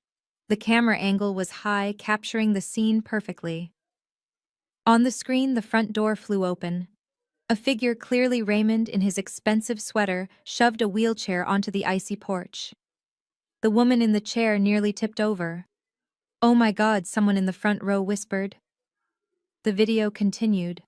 The audience watched in horrified silence as on-screen Raymond grabbed his daughter by the arm and threw her out into the blizzard. They watched him pick up a suitcase and hurl it into a snowbank. They saw his face twisted with rage as he screamed something that the camera's microphone picked up clearly. Don't come back until you learn your place. The Raymond on the screen slammed the door, leaving two women to freeze. The video froze on that final frame, the closed door, and the old woman huddled under a thin coat in the snow. Hattie lowered the remote. She looked at the audience, then back at Raymond, who was staring at the screen, his face a mask of absolute horror. That, Hattie said, her voice cutting through the stunned atmosphere like a blade, is your legacy, Raymond. And tonight, I am here to collect the rent. The video on the massive LED screen continued to play a loop of cruelty broadcast in high definition. Every person in the ballroom watched in horrified fascination as the Raymond on the screen shoveled snow onto his mother's suitcase. The contrast between the man in the video screaming at a helpless old woman and the man standing on stage in a tuxedo preaching about family values was so stark, it was physically nauseating. The silence in the room broke. It didn't break with applause this time, but with a low, rumbling murmur of disgust that swelled into open outrage. I watched my father. He was frozen, his eyes darting back and forth between the screen and the audience, his mouth opening and closing like a fish on dry land. He raised his hands, trying to shield himself from the projection, as if he could physically block the truth from coming out. But the light from the screen washed over him, casting him in the cold blue glow of the blizzard he had created. Mr. Sterling, the wealthy developer who had been seconds away from signing the deal, stepped back from the podium as if Raymond were radioactive. He looked at the contract lying on the stand, then up at the screen, and finally at Hattie standing tall in the aisle. He didn't say a word. He simply reached out, picked up the thick stack of legal documents and ripped them in half. The sound of the heavy paper tearing echoed through the room, sharp and final. He threw the pieces onto the floor at Raymond's feet, turned his back, and walked off the stage without looking back. That was the first domino. I stepped forward, moving to the center of the aisle next to my grandmother. I held up the tablet I had been given by the forensic accountants. My voice, empowered by the microphone Harrison handed me, rang out clear and steady. It is not just about the eviction, I said, looking directly at the investors who had funded my father's lifestyle. It is about the theft. I tapped the screen, and the image on the main projector changed. Gone was the video of the snow. In its place was a spreadsheet. Rows and columns of red numbers illuminated the room. For the past 5 years, Raymond Brooks has been systematically draining the family accounts I explained, walking slowly toward the stage. He claimed he was managing my grandmother's pension. Instead, he funneled over $500,000 into online gambling sites and offshore shell companies. I swiped to the next slide. It showed the property deed to the mansion. And this house. The one he claims is his legacy. He has mortgaged it 3 times behind the owner's back. He forged Hattie Brooks's signature on 3 separate occasions to secure loans from predatory lenders. He doesn't own this estate. He owes more on it than it is worth. He is not a tycoon. He is a bankrupt fraud who evicted his own mother to hide his crimes. The crowd gasped. I saw former friends of my parents turning away, whispering, checking their phones, distancing themselves from the sinking ship. Raymond's face turned a shade of gray I had never seen before. He gripped the podium, his knuckles white, looking like he was about to vomit. Then a shriek cut through the air. Liar. It was Jessica. She had climbed onto the stage, her silver dress shimmering under the harsh lights. Her face was twisted into a mask of pure panic. She wasn't defending her husband. She was defending her lifestyle. She pointed a manicured finger at Hattie. "This is a trick," she screamed, her voice shrill and desperate. "Look at her. She is standing up. She has been in a wheelchair for 5 years. She told us she was paralyzed." Jessica turned to the crowd, her eyes wide and manic. "Don't you see? She is the liar. She is the fraud. She has been faking it this whole time to spy on us. How can you trust a woman who lies about being crippled just to manipulate her own son?" The room went quiet again. It was a valid point, a desperate Hail Mary to shift the narrative. All eyes turned to Hattie. My grandmother didn't flinch. She didn't look at Jessica with anger. She looked at her with pity. She took a step forward, the tap of her cane echoing on the marble. She brought the microphone to her lips. "You are right, Jessica," Hattie said, her voice calm and commanding. "I could have walked years ago, but I stayed in that chair." Do you want to know why Hattie looked at Raymond, then at Trey, and finally back at Jessica? Because when you are standing, people perform for you. They show you their best faces. They smile. They bow. But when you are down, when they think you are weak, when they think you are broken and helpless, that is when they show you who they really are. She took another step, her gaze hardening into steel. "I stayed in that chair because it was the only way to see the knives you were hiding behind your backs. I only played the part of the cripple because I needed to see the true face of the vultures circling my legacy. And tonight I have seen enough." Hattie signaled to Harrison. The lawyer opened his briefcase and pulled out a single pristine document. He walked up the stairs to the stage and placed it on the podium, right on top of the torn contract. "This," Hattie announced, her voice booming, "is my last will and testament. It was updated this morning at 9 a.m. She paused, letting the weight of the words settle. "Previously, my estate was to be divided equally among my descendants. But in light of the attempted murder of a vulnerable elder, because let's call throwing me into a blizzard what it is, and the systematic embezzlement of my funds, I have made some changes." I looked at the screen. The new breakdown of the assets appeared. A pie chart showed one massive blue section and 2 tiny microscopic slivers. The Hattie Mae Trust, valued at $3.6 billion, is hereby transferred in its entirety to a revocable living trust under the sole control of my granddaughter, Jasmine Brooks. I felt my knees go weak. I knew it was coming, but hearing it out loud in front of the people who had treated me like a servant was overwhelming. "As for Raymond Brooks and Trey Brooks," Hattie continued, her voice turning to ice, "you are hereby disinherited. However, I am a generous woman. I have left you each a specific bequest." She pointed to the screen. The number $1 appeared next to their names. $1, she said? "So that you cannot claim I forgot you. I remembered you perfectly. I remembered every insult, every theft, and every moment of cruelty. This dollar is your payment for the show you put on tonight." Trey slumped against the wall, sliding down to the floor, his head in his hands. He realized in that moment that his loyalty to his father had cost him a fortune. Raymond stood motionless, staring at the screen, his entire world incinerating in front of his eyes. Jessica let out a wail, grabbing Raymond's arm and shaking him. "Do something, fix this. You said we were rich." But before Raymond could answer, before he could spin one more lie, a new sound pierced the atmosphere of the ballroom. It started faint, but grew louder rapidly, cutting through the murmurs of the crowd. Wail, wail, wail. Blue and red lights began to flash against the high windows of the ballroom, pulsing in time with the sirens. Hattie looked at her son one last time, a look of finality on her face. "I told you, Raymond," she said softly into the microphone. "I didn't come here to argue. I came here to collect. And it sounds like your ride is here." The party was over, literally and metaphorically. The sirens that had been wailing in the distance suddenly cut off, replaced by the heavy rhythmic thud of boots hitting the marble floor of the lobby outside. The guests in the ballroom, who had just minutes ago been sipping champagne and celebrating my father's supposed business acumen, now scattered like roaches when the kitchen light is turned on. They pressed themselves against the velvet-covered walls, desperate to distance themselves from the man standing on the stage.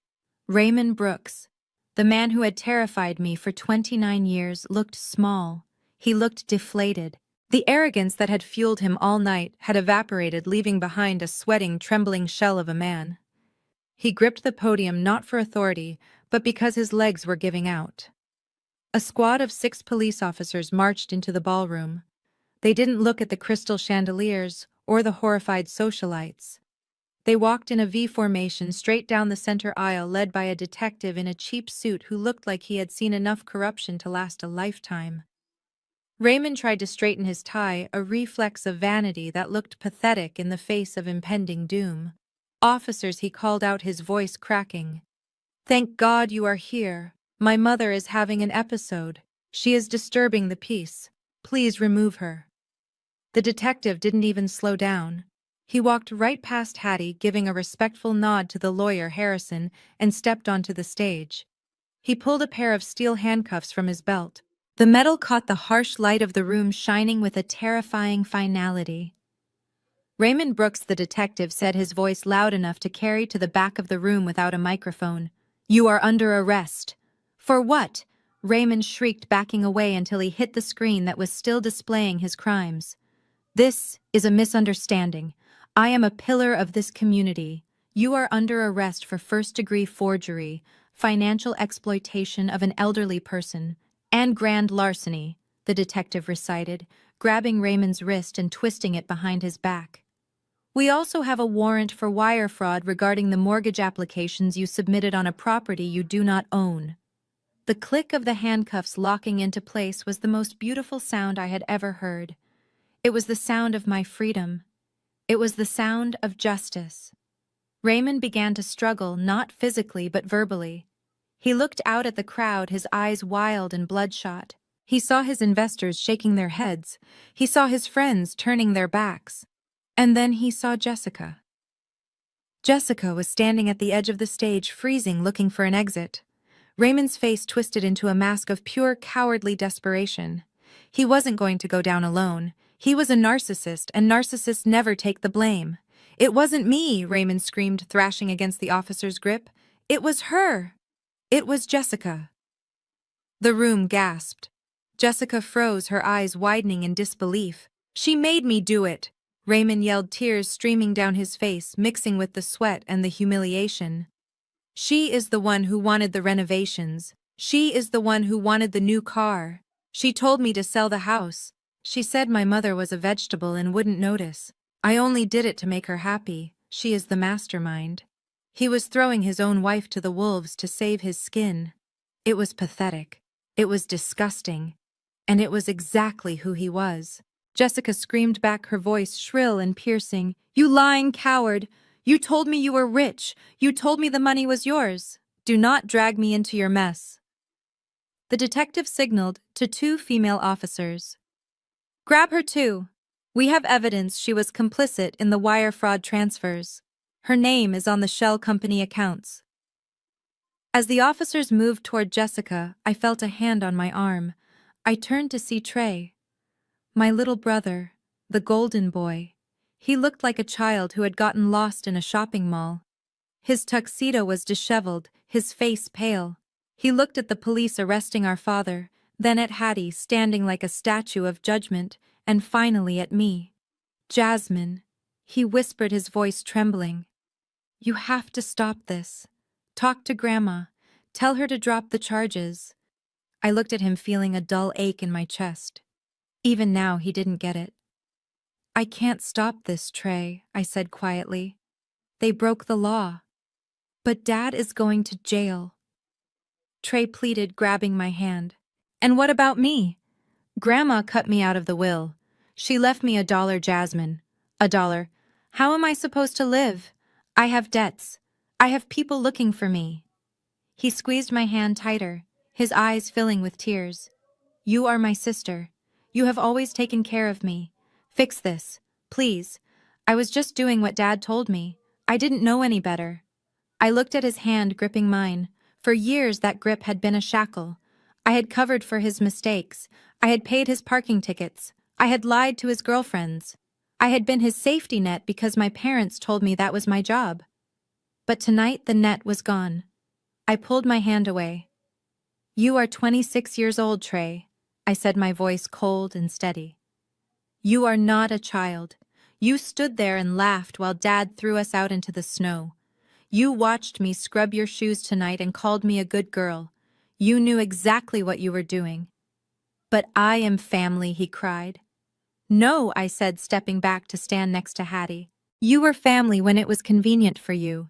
Now you are just a man facing the consequences of his own actions. Grow up, Trey. And good luck with the bookies. Trey stared at me, his mouth open, realizing for the first time in his life that no one was coming to save him. He slumped against the wall, sliding down to the floor, weeping into his hands. On the other side of the stage, the scene had turned chaotic. Jessica was not going quietly. As the female officers grabbed her arms, she began to kick and scream, losing all semblance of the sophisticated socialite she pretended to be. Get your hands off me, she screeched, her silver dress tearing at the shoulder. Do you know who my father is? He will sue this entire department. The officers ignored her threats, dragging her toward the stairs. They were professional, efficient, and tired of her noise. Desperation took over. Jessica realized her threats weren't working. She realized Raymond had betrayed her. She realized the money was gone. She needed a trump card. She needed something that would make them stop, something that would force them to treat her with caution. She dug her heels into the carpet, fighting with the strength of a cornered animal. Stop! She screamed, her voice hitting a pitch that shattered the remaining tension in the room. You cannot arrest me! You cannot touch me! The officers paused for a fraction of a second, startled by her intensity. I am pregnant! Jessica yelled, throwing her head back, her chest heaving. The entire room went silent. Raymond stopped crying and looked at her. Trey looked up from the floor. Even Hattie raised an eyebrow. I am pregnant with the heir to the Brooks family. Jessica sobbed, collapsing to her knees, playing the victim with everything she had left. If you stress me out, I could lose the baby. You have to let me go. I need a doctor. It was a brilliant move. It was the ultimate shield. Who would drag a pregnant woman to jail? Who would risk harming an unborn child? The detective looked at his officers, hesitating. Procedure dictated caution with pregnant suspects. I watched Jessica on her knees, weeping, cradling her stomach protectively. It looked so real. It sounded so heartbreaking. But then I looked at Hattie. My grandmother wasn't looking at Jessica's stomach. She was looking at Harrison, her lawyer, and on her face there wasn't an ounce of concern. There was only the ghost of a smile. She leaned over to me and whispered 3 words that sent a chill down my spine. Checkmate, my dear. She knew. I didn't know how, but she knew. Jessica had just played her final card, but she had no idea that Hattie had been counting the deck the entire time. The bluff was spectacular, but the fall was going to be lethal. The ballroom was frozen in a tableau of high drama. Jessica was on her knees clutching her stomach, tears streaming down her face as she played the role of the terrified, expectant mother to perfection. The police officers who had been seconds away from dragging her out hesitated. In our society, the claim of pregnancy is a powerful shield, and Jessica knew exactly how to wield it. She looked up at the detective through her eyelashes, her breathing ragged, waiting for the sympathy that always saved her. Raymond, even in handcuffs, looked relieved. He saw a lifeline. If Jessica was pregnant, maybe the courts would be lenient. Maybe they could delay the trial. Maybe there was a future heir to bargain with. But I wasn't looking at Jessica. I was looking at Harrison, who was calmly opening a manila folder he had pulled from his briefcase. He walked over to me and handed me a single sheet of paper. It wasn't a contract. It was a medical record obtained legally through the discovery phase of the forensic audit regarding the misuse of family health insurance funds. I walked toward the edge of the stage, my heels clicking on the hardwood floor. I held the paper up. "Officer," I said, my voice cutting through Jessica's theatrical sobbing. "Before you call a paramedic, you might want to see this." The detective stepped forward and took the paper from my hand. He scanned it, his eyebrows knitting together in confusion. Then his expression hardened. He looked down at Jessica with pure disgust. "What is this?" Jessica snapped, dropping the act for a split second. "It is a medical invoice from the Northwestern Fertility Clinic dated 3 years ago," I stated, addressing the entire room. "It is for a tubal ligation procedure, a voluntary sterilization." I looked at my brother Trey. He was standing near the wall, his face pale. "She isn't pregnant, Trey. She hasn't been able to get pregnant for 3 years. She lied to you to get a ring. She lied to get access to the trust fund. And she is lying now to stay out of jail." The silence that followed was deafening. Jessica stopped crying instantly. The color drained from her face, leaving her looking gray and aged under the harsh lights. Trey stared at his wife.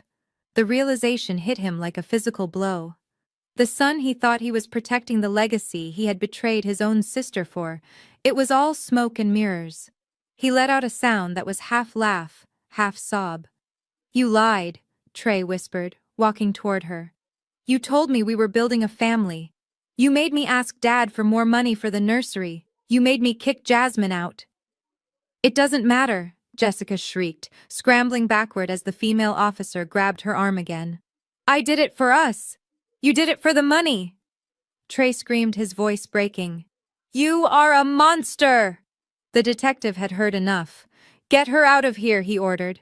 As they dragged Jessica away, kicking and screaming obscenities that made the remaining socialites cover their ears, the detective turned to Raymond. "Mr. Brooks, you have the right to remain silent. I suggest you start using it." They hauled my father off the stage. He didn't look at me. He was staring at the floor, a broken man who had gambled everything on a lie and lost. But we weren't done yet. As the police cars sped away with Raymond and Jessica, Harrison turned his attention to Trey. My brother was still standing there looking lost, waiting for someone to tell him what to do. He looked at Hattie, his eyes filling with hope. "Grandma," he said, stepping forward. I didn't know. You saw that, right? She tricked me too. I am a victim here." Hattie looked at him. She didn't look angry. She looked tired. "You are a victim of your own greed, grandson," she said softly. Harrison stepped in. "Mr. Brooks, as per the terms of the trust activation, all assets previously used by your father and his dependents are now the property of the Hattie Mae Foundation. This includes the tuxedo you are wearing, which was paid for with a company credit card, and the phone in your pocket." Trey blinked. "What? You are taking my clothes. We are taking company property," Harrison corrected. "And since you are no longer an employee or a beneficiary, you are trespassing." I watched as security guards escorted Trey to the cloakroom. They allowed him to keep the tuxedo pants and shirt, but they took the jacket, the watch, and the phone. He looked stripped, vulnerable, and pathetic. 10 minutes later, I stood at the service entrance of the hotel. The blizzard was still raging outside, the wind howling with the same ferocity as it had when my father threw me out. Raymond Jessica, who had been released on her own recognizance pending arraignment but was barred from the house, and Trey were standing on the sidewalk. They were shivering. The warmth of the hotel was behind them, and the cold reality of Chicago was in front of them.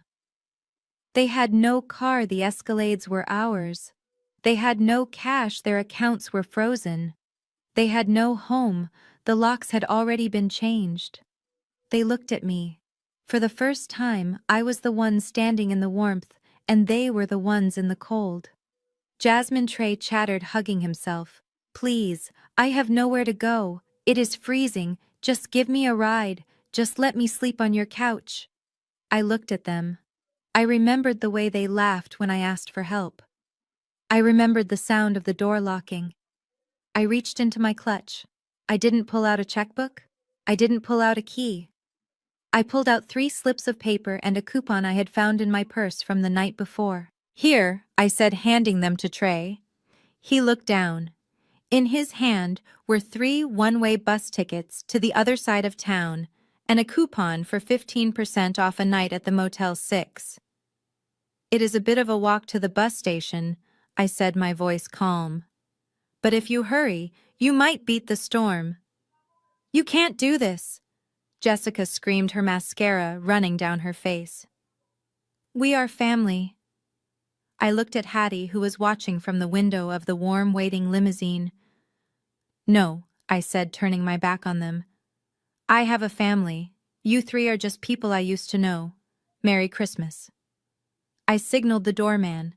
He closed the heavy steel door, shutting out their protests, shutting out the cold and shutting out the toxicity that had plagued my life for decades. I walked to the limo and climbed in next to Hattie. She patted my hand. "It is done," she said. "It is done," I agreed. We drove away, leaving them standing under the street lamp exactly where they deserved to be. Later that night, I was sitting in the penthouse watching the snow fall over the city. It looked beautiful from up here, safe and warm. My new phone buzzed on the coffee table. I picked it up. The screen displayed a notification from the Cook County Department of Corrections. "Incoming collect call from inmate Raymond Brooks. Press 1 to accept."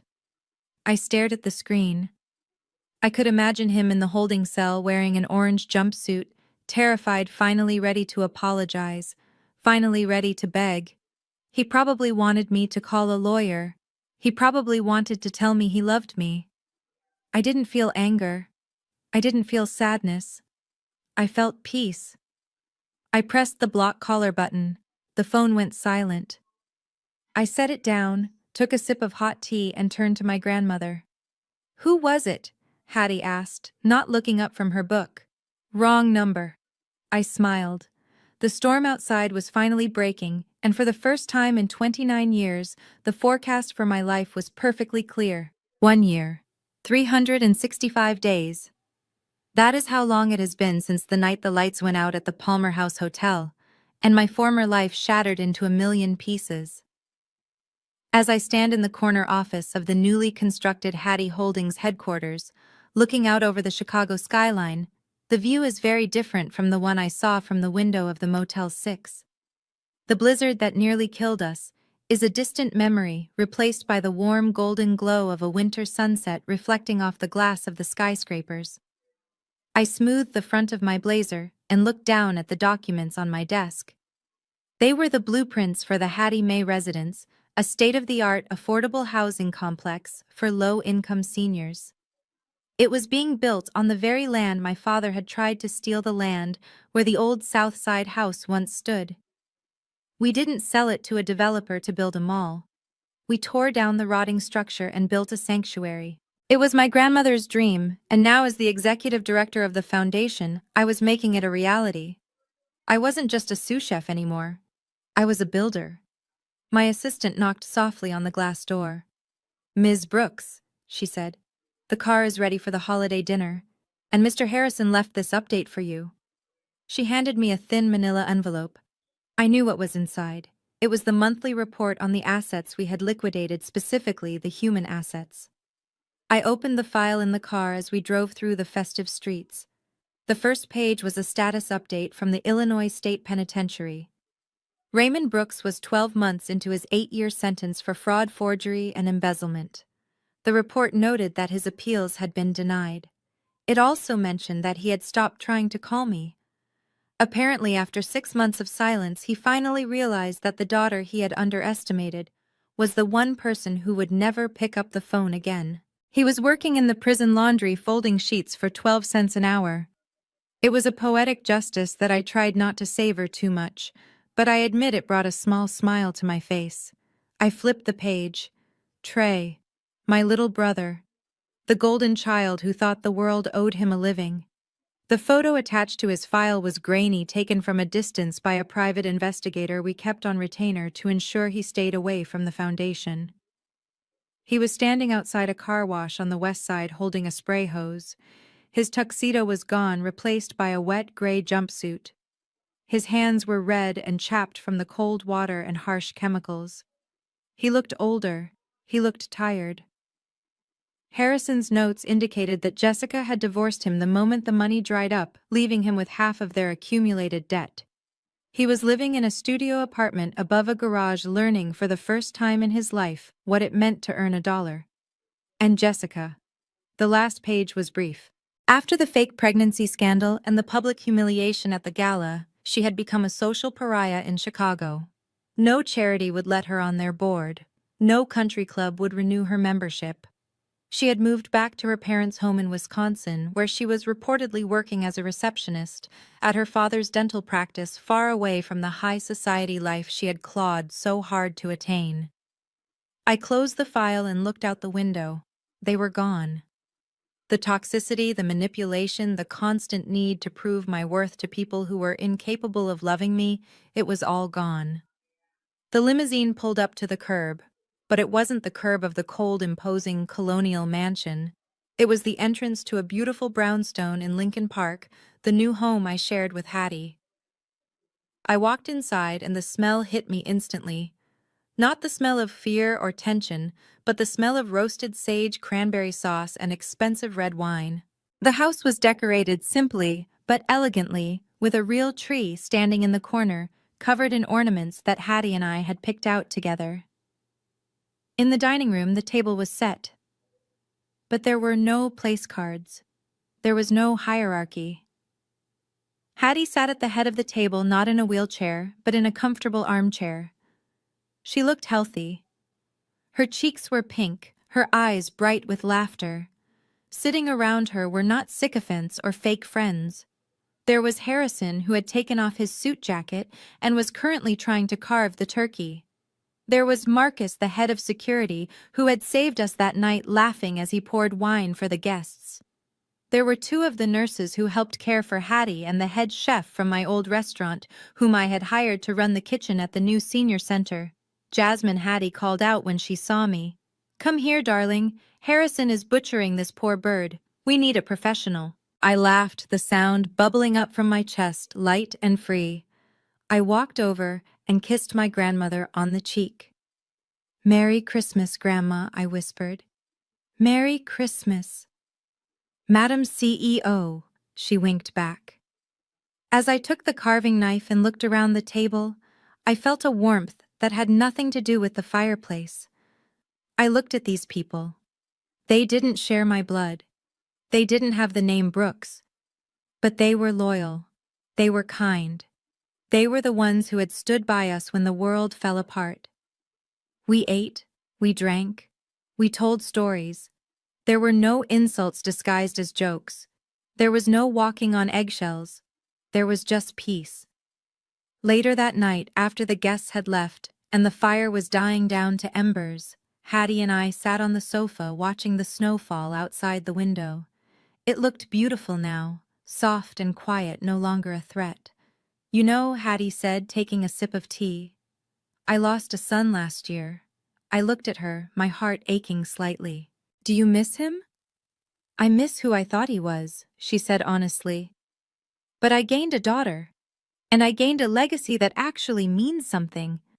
I would make that trade again in a heartbeat." She reached out and squeezed my hand, her grip strong and reassuring. "This is what winning looks like, Jasmine. It isn't the money. It isn't the buildings. It is this. Sitting here unafraid. Being loved for who you are, not what you can give. I nodded, resting my head on her shoulder. To the audience watching this, I want you to remember something. I spent 29 years thinking I was worthless, because my family treated me that way. I thought I had to earn their love by being a servant in my own home. I was wrong. Family is not DNA. Family is not the name on your birth certificate. Family are the people who hold the umbrella when the rain starts to fall. Family are the people who pull you out of the snowbank when everyone else drives by. Do not ever let anyone define your worth, even if that person is your father or your mother. If you are in a situation where love feels like a transaction, walk away. It will be the hardest thing you ever do, but I promise you on the other side of that door, there is a life waiting for you that is bigger, brighter, and happier than you can imagine. My name is Jasmine Brooks. I was a victim, I was a survivor, and now I am the CEO of my own destiny. Thank you for listening to my story. If this resonated with you, if you have ever had to cut ties to save your soul, please hit the like button and subscribe. Share this with someone who needs to know that they are not alone. Remember, the best revenge is not destroying your enemies. It is living a life so beautiful that they don't even exist in your world anymore.